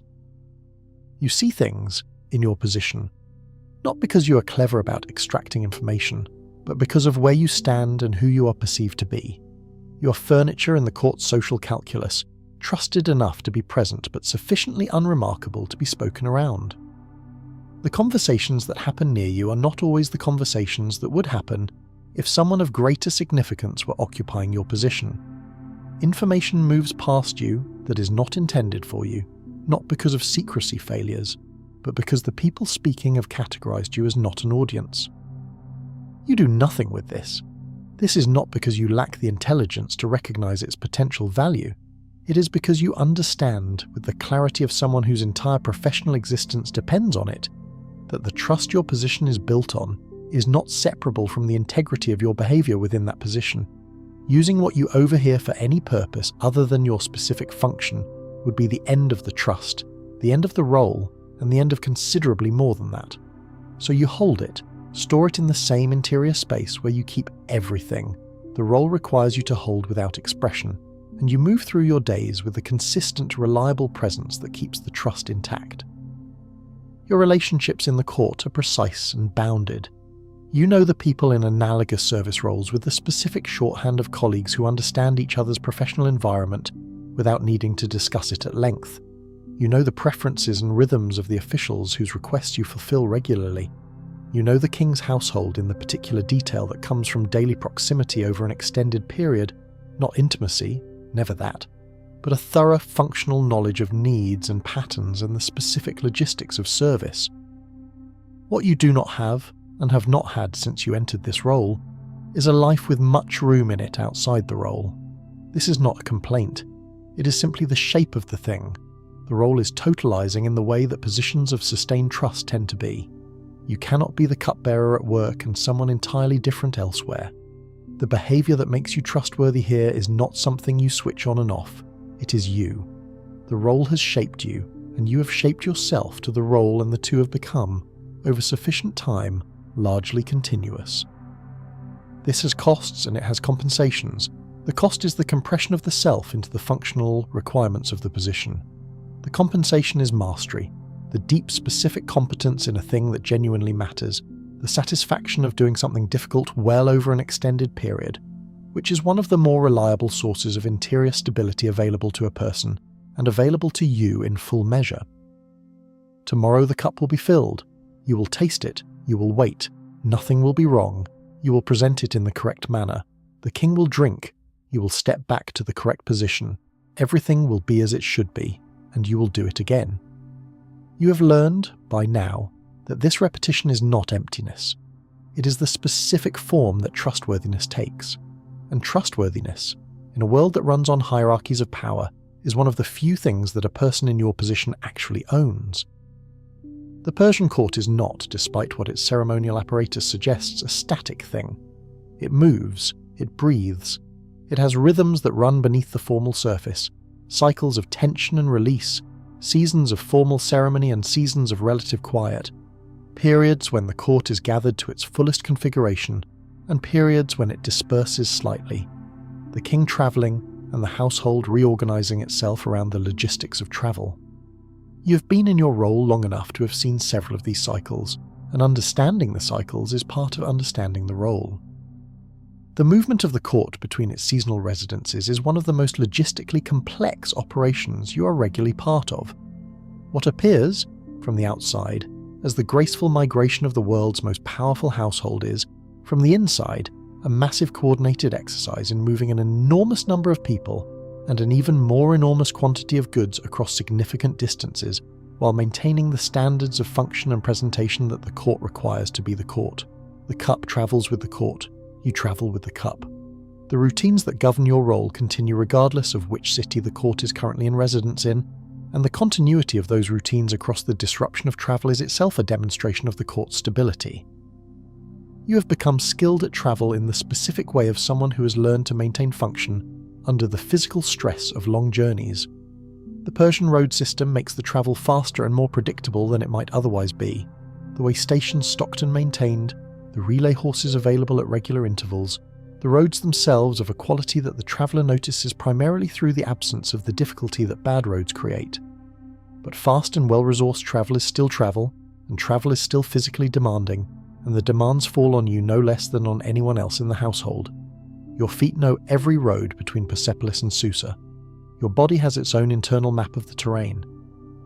What travel also provides, and this is not an insignificant thing given the otherwise enclosed quality of your daily environment, is movement through the landscape of the empire itself. You see, from the road and from the way stations, things that would otherwise be invisible from within the complex. You see the villages and the agricultural land and the irrigation systems that sustain them, the evidence of the empire's population and its productive capacity. You see the other travellers on the imperial roads, the merchants and the messengers and the delegations making their way toward or away from the various centres of imperial authority. You see the landscape itself, the varied terrain of an empire that stretches from the high plateau to the river valleys to the coastal lowlands, each region with its own quality of light and soil and weather. You absorb all of this with the attention you have learned to give to everything, not with any particular agenda, just with the ongoing practice of observing and retaining. The world outside the court is not accessible to you in any practical sense. You cannot enter it without authorization, but you can see it from the road, and seeing it gives you something that cannot be taken away, the knowledge that the world is larger and more various than the complex you inhabit, that the empire the court sits atop is populated by people living their lives in patterns that have nothing to do with the specific hierarchy you're inside, and that somewhere in the geography of all of this, your own history is still present, even if the distance to it is enormous. There are other people in your role, or in roles like yours, within the household and throughout the court system more broadly. Not many people perform the specific function you perform, but the category of trusted personal attendant to a person of high status exists at multiple levels of the hierarchy, and the people who occupy those positions share certain characteristics that you have come to recognize. A quality of controlled attention, a capacity for sustained, consistent performance over long periods, the specific social intelligence required to navigate the space between too visible and too invisible. You recognize this in others the way you might recognize any shared professional characteristic in the quality of their movement, the way their attention distributes across a room, the particular kind of stillness they can hold under observation.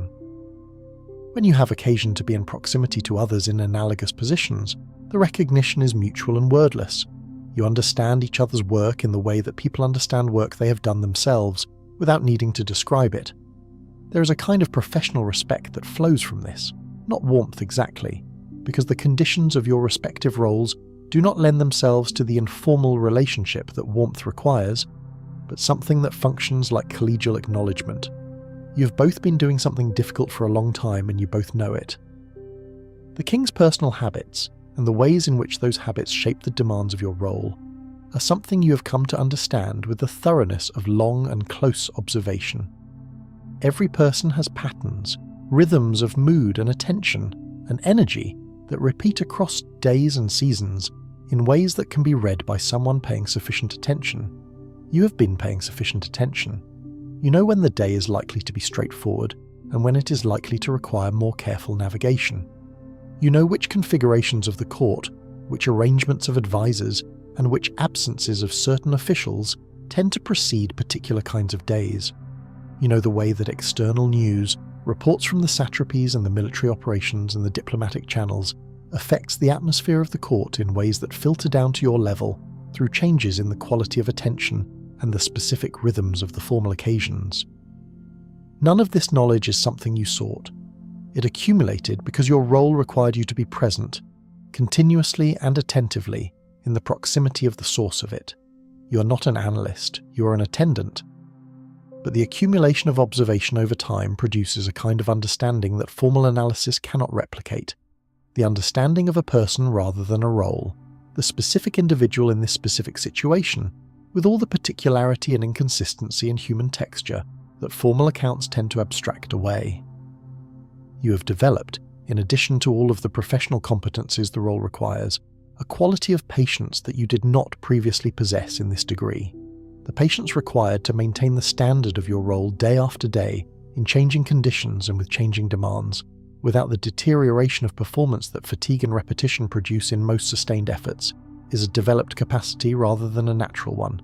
You have developed it through practice and through the consistent feedback of an environment that makes deterioration of performance visible and immediately consequential. The patience extends beyond the technical requirements of the role. It is the patience of someone who has learned to live inside a long timeline, to understand their situation not as a static condition, but as something with duration, and therefore with the possibility of change, however distant and however uncertain that change might be. You do not know what the future contains. You do not have access to information that would allow you to predict it with any confidence. But you have been in this role long enough to know that things change, that the court's composition changes, and the king's priorities change, and the political landscape changes, and people who are powerful become less powerful, and people who are less powerful sometimes become more so. You're inside a dynamic system that presents itself as static. You are patient with the dynamism.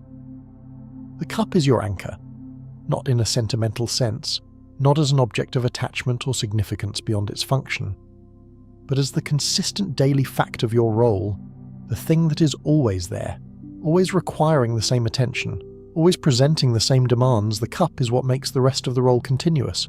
You pick it up, you tend it, you taste from it, you present it, you hold the position that presenting it requires, you set it down, you do it again. The repetition is not emptiness. It is the specific form that reliability takes over time, and reliability is what you have built your existence here upon. The cup is the daily proof of that reliability, offered and accepted over and over, until the proof becomes its own kind of record, even if no tablet records it.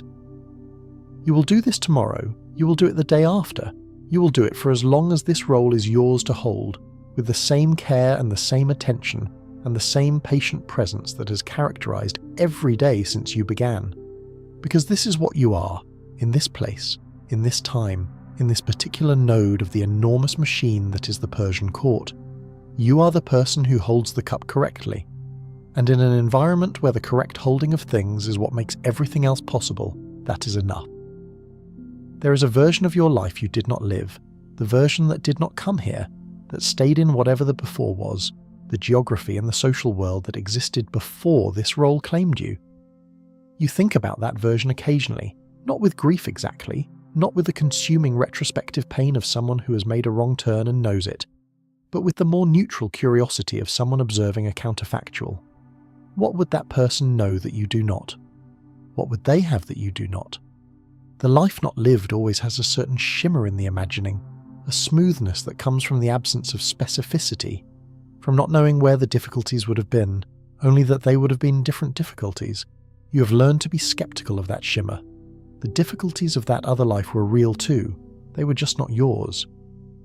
What is yours is this: the cup, the court, the daily practice of the role, the particular kind of trust you have built through the consistent exercise of your specific competencies over a significant stretch of time. This is not a small thing. The trust of powerful people is not distributed generously in the world, and the institutional systems that require the kind of trust your role is based on are systems that have been looking for people who can sustain that trust for a very long time and have not always found them. You are, in the most literal sense, irreplaceable in the short term. There is no one waiting to step into your role with your specific combination of trained competence, accumulated familiarity with the court's specific rhythms, and personal trustworthiness verified over sufficient time to be considered established. Building that combination in another person would take years. The people who make decisions about the court understand this, and their understanding of it, while not something that transforms your structural position in the hierarchy, is a form of leverage, modest but real, that most people in service roles do not have. You're aware of this leverage in the precise and bounded way that someone who holds a valuable but vulnerable position is aware of it, not as a thing to be exploited, because exploitation implies deployment, and deployment of this leverage is not available to you without consequences that would undo the thing it is leveraging, but as a known fact about your situation, a piece of the map you hold of your own position in the landscape of power you are inside. The map is useful. Understanding your position accurately is more useful than the alternatives of overestimating or underestimating it. You do neither. What you do instead is continue. You continue with the dailiness of the work, the specific practice of the role in all its ordinary particularity, the cup and the tasting and the presentation, and the stepping back to the correct position and the doing of it again. The days accumulate, not meaninglessly, not as the mere passage of time without content, but as a record, unwritten anywhere except in the changed person you become through them, of reliability maintained and trust justified and role inhabited with full competence across the full range of the conditions that the role presents. The court knows this record even if it never articulates it.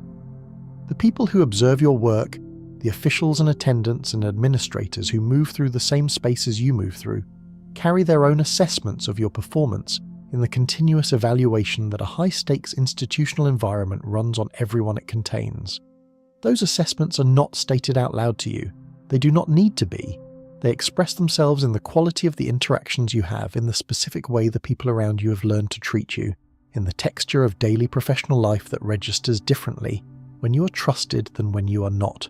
You are trusted. The texture tells you. In the evening, you sleep well. This is not nothing, and you know it is not nothing, in a role where the psychological pressure of the function might reasonably be expected to undermine sleep with the accumulated weight of its demands. That you sleep well is evidence that you have made some necessary peace with the nature of what you do, and the conditions under which you do it. You have not resolved the contradiction at the centre of the role. The person whose survival is the mechanism by which another person's survival is ensured. You have not made it not what it is, but you have made it livable, which is the most honest thing you can say about the arrangement that occupies most of your conscious hours and shapes the person you are becoming through the years of occupying it. Tomorrow, the image of the Persian harem that reached the Greek world and every world after it was a product of very specific circumstances, designed to serve very specific purposes, and it was created with the understanding that images, once created and circulated, take on lives of their own that become indistinguishable from fact. The Greeks, who were in active political and military conflict with Persia, for most of the period when the most vivid accounts were being produced, found the institution of the Persian royal household to be a useful symbol, and they developed that symbol with the enthusiasm of people who understood that in warfare between political systems, the narrative about the enemy is a weapon. This image did very useful work for the Greeks. It said, without needing to say it directly, that the Persian king was not a legitimate ruler, but a tyrant, and the distinction between tyrant and legitimate ruler was one that Greek political thought cared about with considerable intensity. A tyrant was someone who accumulated power for his own pleasure, who turned the resources of a state toward the satisfaction of personal desires rather than the common good. What image more efficiently communicated tyranny than hundreds of women imprisoned to serve a single man's appetite? The harem was not primarily a description, it was an argument. What the harem actually was in its historical reality is considerably more accessible to us now than it was to the Greeks, or to the many subsequent cultures that accepted the Greek image and built upon it. The reason we have better access is not because we are more objective or more virtuous in our historical analysis, it is because we have the tablets. In the early and middle decades of the 20th century of the Common Era, archaeological excavations at Persepolis recovered two large archives of clay tablets. The treasury tablets and the fortification tablets together represent tens of thousands of documents produced by the administrative apparatus of the Achaemenid court in the late 6th and early 5th centuries before the Common Era. These tablets were written in Elamite, and to a lesser extent Aramaic, the administrative languages of the Persian imperial bureaucracy, and they were written not for historical posterity but for practical function. They are ration lists, work orders, travel authorizations, disbursement records. They are the paperwork of a large institution managing its resources, and among what they record with the thoroughness of bureaucrats who are trying to keep accurate accounts, and not to create historical testimony, is information about the people connected to the royal household. The institution that Greek sources described as a place of pure confinement and pleasure shows up in the tablets as something considerably more institutionally complex. Women in the royal household received documented rations. The rations were not uniform. They varied according to a logic that the tablets make visible, reflecting differences in status, role, physical condition, and the category of work a woman was engaged in. Women who were pregnant received increased rations because the caloric requirements of pregnancy were understood and accounted for within the administrative system. Women who were nursing. If you like the video so far, please leave us a like and a sub. A sub to the channel helps us make more videos for you to watch and keep the channel alive. Women who were nursing infants received specific additional allocations. Women travelling with the royal court in its seasonal migrations between residences received travel rations at documented rates. Some women received wine rations. Women in supervisory roles, those recorded as overseeing groups of other women, received at higher rates that reflected their elevated status. The ration variations communicate something important about the internal structure of the institution. If all the women in the royal household were undifferentiated passive objects of the king's desire, the rations would be uniform. They are not.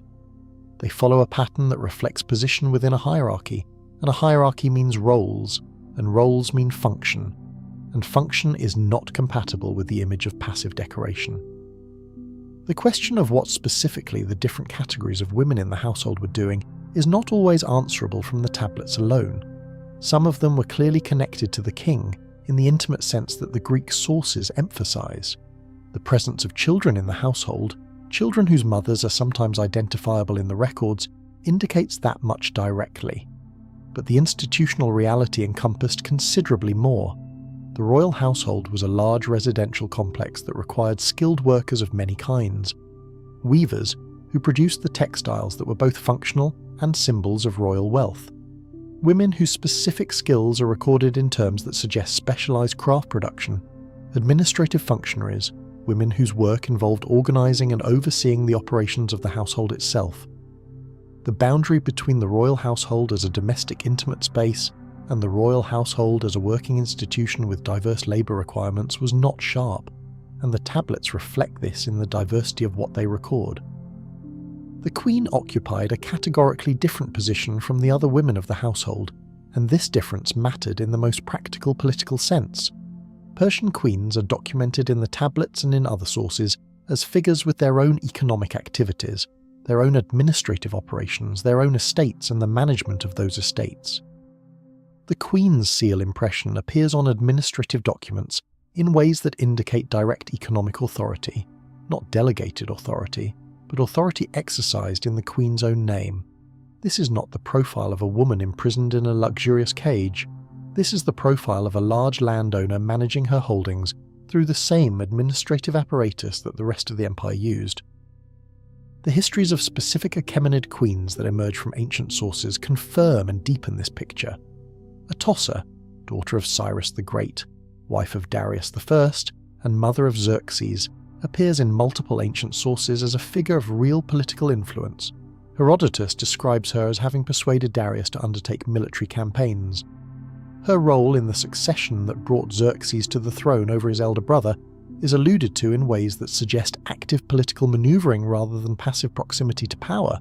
She was not decorative, she was operative. Parysatis, mother of both Artaxerxes II and Cyrus the Younger, appears in the accounts of Ctesias of Cnidus, a Greek physician who served at the Persian court, and whose writings, available to us now only through later summaries, preserve detailed information about court politics in the late 5th and early 4th centuries.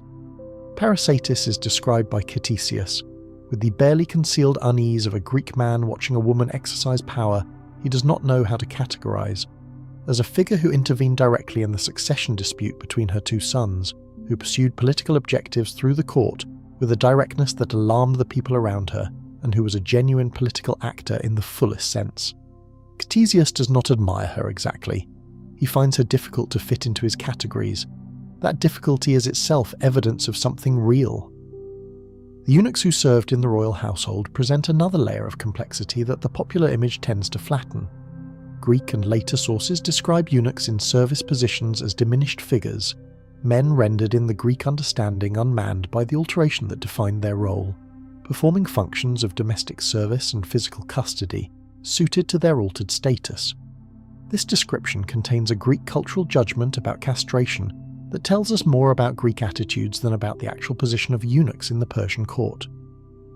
What the evidence about specific eunuchs who appear in the political history of the Achaemenid period shows is something considerably different. Proximity to the inner household, access to the queen, and to the more private spheres of royal life, the position of trusted intermediary between the innermost circles of the court and the outer circles of officials and administrators, these characteristics gave the royal eunuchs channels of influence that were available to no one else in the political structure. Several of the most significant political events of the later Achaemenid period involved eunuchs as key actors, not as instruments of others, but as principals with their own objectives and the court access to pursue them. The eunuch Bagoas, who appears in the historical record in the 4th century, was by any reasonable analysis one of the most powerful political actors in the Persian court during the period of his influence. The power was real. The means of achieving it were the means the position made available, and those means were considerable. The construction of the harem as pure fantasy did not end with the Greeks. Each era that inherited the image also developed it, adding layers of its own cultural preoccupations onto the Persian foundation. Later Persian literature produced romanticized and often tragic narratives of life within the royal household that emphasized its drama without necessarily illuminating its administrative reality. Medieval commentary on the institution of the women's quarters in royal households drew on Persian models in ways that blended historical description with other interests entirely. And when European travellers and scholars and artists in the early modern periods encountered the institution, or believed they were encountering it, they brought with them a fully formed fantasy assembled from classical sources and medieval transmission and Orientalist imagination, which was projected onto whatever they were actually seeing with such force that the actual thing became largely invisible beneath the projection. The Orientalist paintings of the 19th century, vast and immaculately rendered depictions of recumbent women in lavish interiors, are perhaps the endpoint of this tradition, the point at which the fantasy became so elaborated that it lost any connection to the institutional reality it claimed to represent. These images served the specific cultural needs of European colonial societies for images of the other, sensuous and passive and available, that confirmed the civilizational narratives colonialism required. The Persian harem provided a prestigious historical address for these needs, but the relationship between those images and the actual institution of the Achaemenid royal household was by that point essentially zero. What the tablets give us in place of this elaborate architecture of projection is considerably quieter and considerably more honest. They give us administrative records. They give us the specific, granular, sometimes very boring human detail of an institution managing itself, distributing food to the people it contained, tracking the movements of people travelling with the court, recording the extra rations given to a woman who had recently given birth, noting the supervisory status of a woman who oversaw a group of workers. They give us, in other words, evidence that the people inside the institution were people, with needs that varied by circumstance and roles that varied by status, and bodies that had the specific physical requirements that human bodies have, needs that a sufficiently well-organised bureaucracy could track. This is less dramatic than the fantasy. It does not make for paintings that hang in galleries, or for passages in ancient histories that have been read and quoted for 25 centuries. But it is the thing that was actually happening, and the thing that was actually happening was human beings living their lives inside an institution that was not designed with their interests as the primary organising principle, doing what human beings do in those circumstances, which is to navigate the available space, establish what hierarchies and relationships and channels of influence exist, and find what room there is to be themselves within the constraints imposed by the structure. That is a smaller story than the fantasy. It is also the true one. The management of the royal household as a physical and administrative space required a level of organisational sophistication that the popular image, focused entirely on its intimate and domestic dimensions, entirely misses. Consider the logistics of feeding, clothing, housing, and managing the daily operations of a residential complex that could contain hundreds of people of varying status, with varying needs, performing varying functions, organised in a hierarchy that required everyone's position to be legible to everyone else at all times. This is not a simple thing.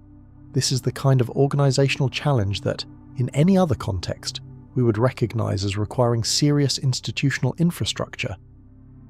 The personnel records from Persepolis do not present us with a complete picture of how this infrastructure worked, but they present us with enough to see its outlines clearly.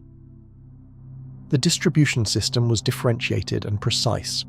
The records that survive from the fortification archive in particular, covering the period between approximately 509 and 494 before the Common Era, include records of workers and their rations from an enormous range of locations across the empire, reflecting the scale at which the Achaemenid administrative system operated. Within that larger system, the records pertaining specifically to the royal household show a domestic establishment organised with the same bureaucratic thoroughness that the empire applied to its roads and its armies. The categories of women in the household that the tablets reveal are themselves instructive about the institutional nature of the place. We find women who are identified with their place of origin, suggesting that they came to the royal household from specific territories, reflecting the practice by which subject peoples provided personnel to the imperial centre as a form of tribute or service alongside the more material forms of tribute. We find women identified by their craft skills, weavers and other artisans whose specific abilities made them valuable components of a household that produced much of what it needed. We find women in supervisory positions, identifiable through the higher ration amounts that reflect their authority over others. The presence of children in the records is particularly significant for understanding the household's internal dynamics. Children appear in the tablets in ways that document their provisioning, and the documentation reveals something about how the household understood its own function with respect to the children within it.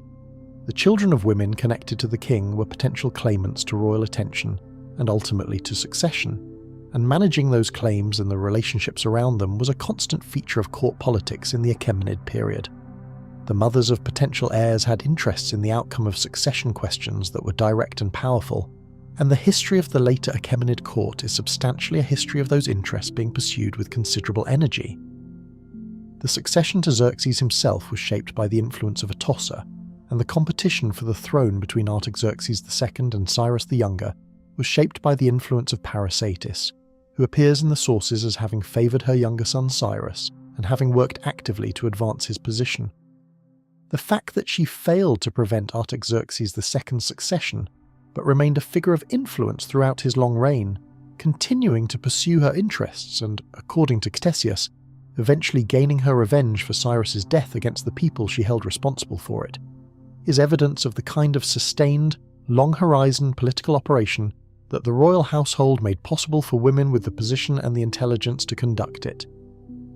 What the Greek image of the harem could not accommodate was this kind of political agency. The Greek concept of the tyrant's harem was specifically organised around the idea of passivity, women as objects rather than actors. The historical reality of the Achaemenid royal household was specifically incompatible with this image, full of women who were active in various degrees and in various ways within the constraints available to them. The Queen Mother in particular occupied a position of substantial political authority in the later Achaemenid period, an authority recognised by the court and to some extent structuralised in the formal hierarchy of the household. The eunuchs present a parallel and equally complicated picture. Their function as administrators of the inner household gave them a position that was simultaneously subordinate in formal terms and powerful in practical ones. A eunuch who controlled access to the king or queen, who managed the daily operations of the household, who served as the intermediary through which external actors communicated with the inner court, was a person of real operational power, regardless of where their title placed them in the formal hierarchy, and several eunuchs in the Achaemenid period are documented as having exercised precisely this kind of operational power, sometimes in ways that shaped major historical events. The most dramatic example is Bagoas, who appears in the 4th century and who, according to sources including Diodorus Siculus and the later Alexander historians, was responsible for the deaths of several Achaemenid kings before himself being killed by the eventually suspicious Darius III. Whether every detail of these accounts is accurate is debatable. What is not debatable is that the sources, working from earlier materials and from oral tradition, understood a eunuch as being capable of the kind of political action they describe, which tells us something about how the role of powerful eunuchs in the Persian court was understood even in antiquity. They were not merely attendants, they were actors.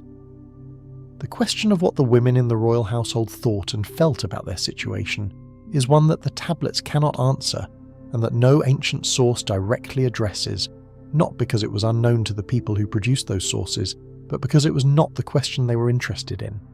What the women experienced subjectively, how they understood their circumstances, what forms of interiority they developed within the institutional constraints of the household, what they told each other in the spaces not covered by the administrative record, none of this survived in any direct form. We have the logistics, but not the inner life. This gap is one of the characteristic features of ancient history as a discipline, the absence of direct access to the interiority of most of the people it covers. We have better access to what Xerxes thought and decided than to what any woman in his household thought and decided, because Xerxes' thoughts and decisions were recorded by people who were trying to understand power, and power was understood as belonging to the person at the top of the hierarchy. Everyone else's inner life was largely irrelevant to the record keepers. What we can infer, carefully and without overclaiming, is that the inner life existed, was complex, and was shaped by the specific conditions of the household in ways that produced both accommodation and resistance, attachment and resentment, the full range of responses that human beings have to circumstances they did not choose and cannot fully control. The relationships between women in the household, the alliances and antagonisms and friendships and rivalries that must have existed in any space containing hundreds of people over extended periods, are invisible to the historical record but were certainly present. The strategies they developed for navigating the household's hierarchy, for advancing their interests and those of their children, for securing better conditions or resisting worse ones, were certainly present. The inner world that sustained them through what must have been, for many of them, a profoundly constrained existence was certainly present. The specific forms those strategies took can sometimes be glimpsed at the edges of the record, in the places where the administrative language brushes up against the more politically charged material. The women who appear in the tablets as supervisors of other workers were, in an institutional sense, exercising authority delegated to them through the household's own internal hierarchy. That hierarchy was not flat. There were women with real power over other women within the household structure, power that was acknowledged formally enough to be reflected in the ration differentials the tablets record. What that internal power meant in terms of lived experience, how it was negotiated, what the relationships between supervisors and those they supervised looked like from the inside, we cannot know. But the structure existed. The hierarchy within the hierarchy was real, and real hierarchies produce real politics. The succession dynamics of the Achaemenid court provide the most vivid evidence of how the household's internal politics could produce effects that extended far beyond the household itself. The Persian practice of the king taking wives and concubines from multiple sources, including women from prominent noble families and women from subject peoples, meant that any king with a moderately long reign might accumulate a considerable number of potential mothers of heirs. The identification of a principal wife, a queen whose children would be the preferred successors, was a formal matter, but it was also a contested one, and the contest had consequences that reached the highest levels of imperial politics. The mother of the eventual successor was, in retrospect, one of the most powerful people in the empire during the period of her son's reign, and the competition to be that mother was organised accordingly. This is the context within which figures like Atossa and Parysatis operated. They were not aberrations, not exceptional individuals who somehow transcended the constraints of their institutional position. They were women who understood the specific form of power available to them within the household structure, and who pursued that power with the intelligence and persistence that political actors in any context bring to the objectives they care about most. The fact that their objectives were defined by their positions as mothers and as members of the royal household does not make the pursuit less sophisticated or less real. It makes it a different kind of political operation, one conducted through different channels with different instruments, but not a less serious one. Atossa's influence over Darius in the matter of succession, the process by which Xerxes was designated heir despite having older brothers, is documented in ways that make clear that the question was not simply a matter of primogeniture resolved automatically. There was advocacy involved, and the advocacy was effective, and Atossa was central to it. Whatever channels she used, whatever arguments she deployed, whatever relationship she drew on within the court to make the case for Xerxes, the outcome suggests that her position within the household gave her genuine access to the decision-making process, not as a passive presence at its margins, but as an active participant whose voice mattered. Parysatis, operating a generation later, is described in the sources with a specificity that reflects someone whose actions were visible enough to be recorded, unusual enough to be remarkable, and consequential enough to be worth preserving. Her favoritism toward her younger son Cyrus the Younger, her documented interventions on his behalf during disputes with his brother Artaxerxes, her persistence in pursuing what the sources describe as revenge against those responsible for Cyrus's death after his failed revolt, are all depicted as the actions of someone with real operational capacity within the court structure.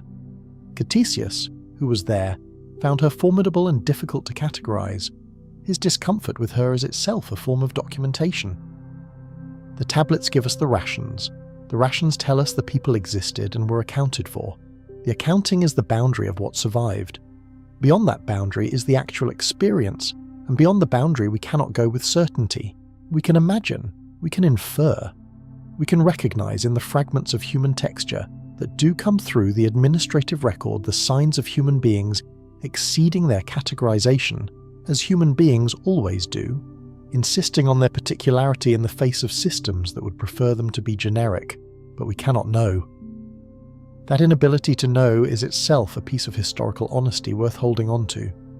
The institutions of the ancient world were full of people whose inner lives are now inaccessible, and the temptation to fill that inaccessibility with projection, to imagine the experience of the harem as we have been taught to imagine it by 25 centuries of people who are projecting their own cultural needs onto it, is exactly the temptation that careful engagement with the actual evidence allows us to resist, not by replacing the fantasy with a counter-fantasy, but by replacing it with the honest acknowledgement of what we know, what we can reasonably infer, and what is genuinely beyond our reach. What we know is that the institution was real, complex, hierarchical, and diverse. What we can reasonably infer is that the people within it were fully human, and that full human beings in constrained circumstances develop the full range of responses to those circumstances. What is genuinely beyond our reach is the texture of the individual experience, the specific quality of any particular life within the household, the thoughts and feelings and relationships that did not leave administrative traces. The women in the Persepolis tablets, the ones who appear as ration recipients and supervisors and pregnant workers and travellers, are as close as we can come to the actual people of the Achaemenid royal household. They are close enough to see that the people were real, that the institution was not what the Greek accounts described, and that the gap between the official image and the historical reality is substantial in the specific way that gaps between powerful institutions' self-presentation and the lived experience of the people inside them are always substantial. That gap is not ancient. It is the same gap that appears in every era, in every institution that has ever organized human lives around something other than the full flourishing of those lives, which is to say in nearly every institution that has ever existed. The specific content changes. The architecture of the gap, the official image and the hidden reality, and the people navigating the space between them is a constant feature of organized human life. Ancient Persia offers us an early and particularly vivid example of it. The example is worth understanding clearly, not because the past is recoverable in its fullness, but because recognizing the pattern across different times and contexts is one of the things that history does when it is working properly. There is something else the tablets offer that is easy to overlook in the focus on what they document, which is evidence of what the Achaemenid administrative system was willing to acknowledge at all. The fact that the ration system differentiated women who had recently given birth, providing them with additional food during the period of recovery and nursing, is a small thing in the context of an empire that administered millions of people across millions of square kilometers. But it is not nothing.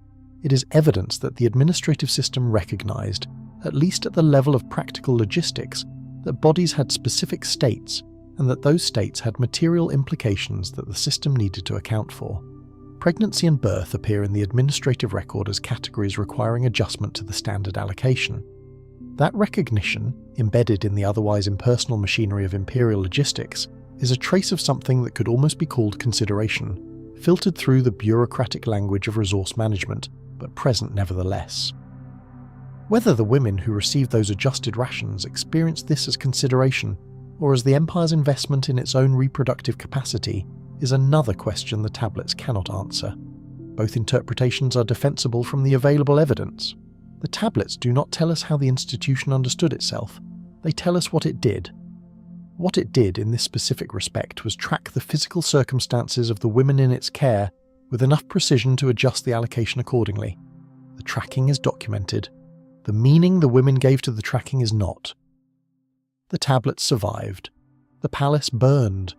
The women in the tablets are still there in their careful cuneiform lines, receiving their rations, doing their work, being pregnant and being supervisors and travelling with the court, insisting through the simple fact of being documented on their existence and their particularity. It is not the kind of legacy that history usually records. It is the kind that persists anyway. If you like the video so far, please leave us a like and a sub. A sub to the channel helps us make more videos for you to watch and keep the channel alive. There is a thread running through everything we have followed tonight that is worth sitting with for a moment, before the night takes you completely.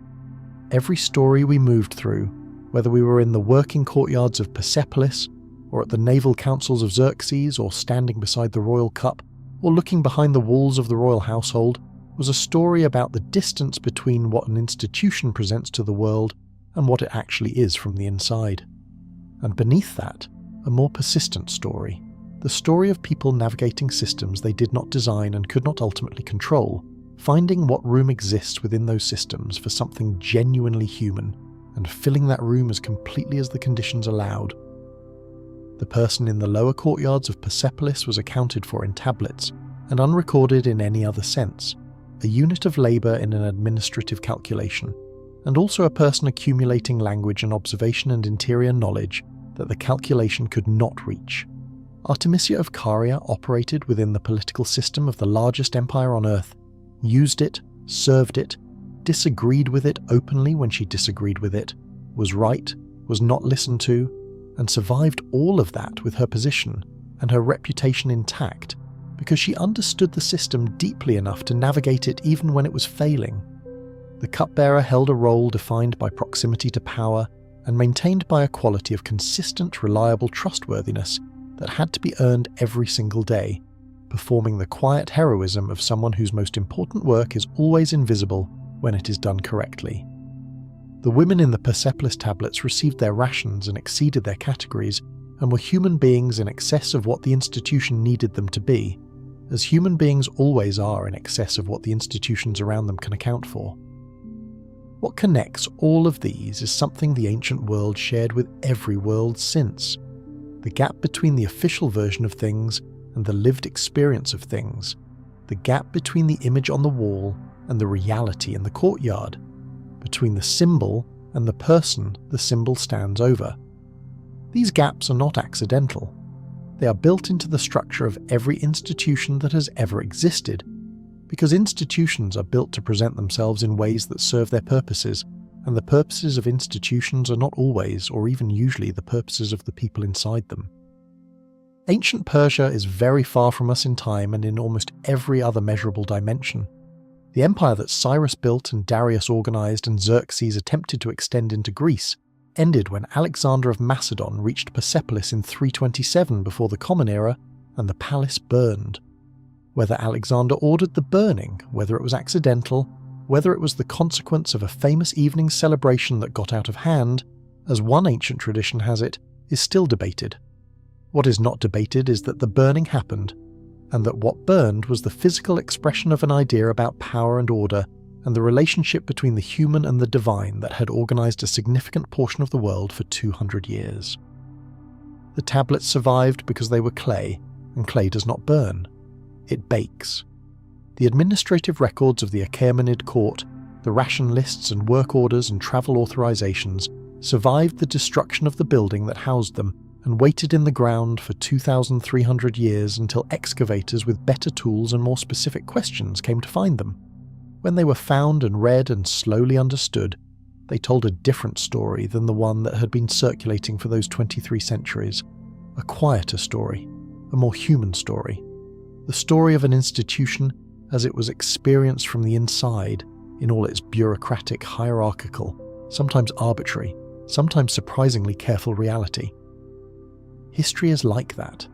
The official version, the version that gets carved into the walls and written into the accounts of the people with access to writing, is always a selection. The people who made the selection chose what served their purposes and left out what did not, and what got left out was usually the people who did the work, the people who held the institution together from below, the people whose names appear in administrative records as numbers and allocations if they appear at all.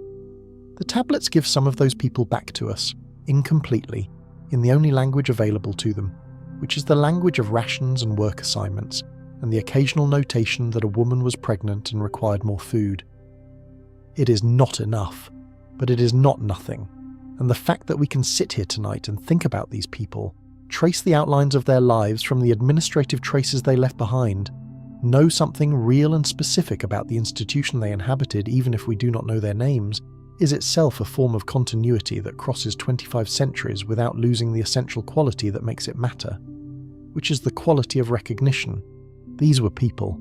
The institution did not fully contain them, and we can see that across all the distance if we look at the right records with the right patience. There is something about the quietness of that kind of evidence that deserves to be held for a moment before you let the night take you completely. The grand narratives of history, the battles and the dynasties and the campaigns that reshaped the world, are easy to remember because they were designed to be remembered. The other history, the history of how people actually lived inside those grand narratives, requires more effort to find and more patience to read. But when you find it, it tends to feel more real than the version on the walls because it is more human, and humans, whatever else they are always recognizable to other humans across whatever distance separates them. The terrace at Persepolis is open to the sky now. The columns that still stand are magnificent in the particular way of things that have survived everything that has tried to undo them. Tall and exact in the dry highland air, their shadows moving across the stone in the same arc they moved when there were people living below them.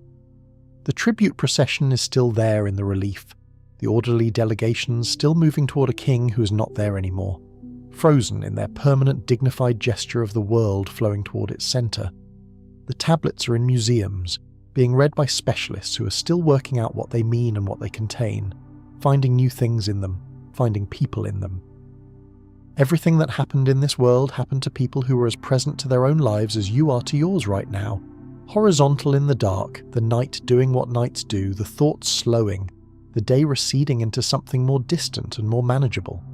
They had bodies that registered cold and heat and exhaustion and hunger, and the specific weight of being inside a system that was not designed with their comfort in mind. They had interiority that the official records could not reach and did not bother to try. They navigated systems that were not built for them and found what room was available and filled it as completely as they could. Let them rest. Let the stone keep its silence and the tablets their careful script. Let Artemisia's ships return to a harbour you cannot see anymore. Let the cup be set down just for tonight. You have travelled a long way without moving at all. That is what history makes possible. And now, having seen what there was to see tonight, you can rest inside it. The road, whatever road you are on, will still be there tomorrow. The night for now is yours. Where in the world are you watching from? Let me know in the comments, and don't forget to subscribe if you want to see more videos like this. See you on the next one.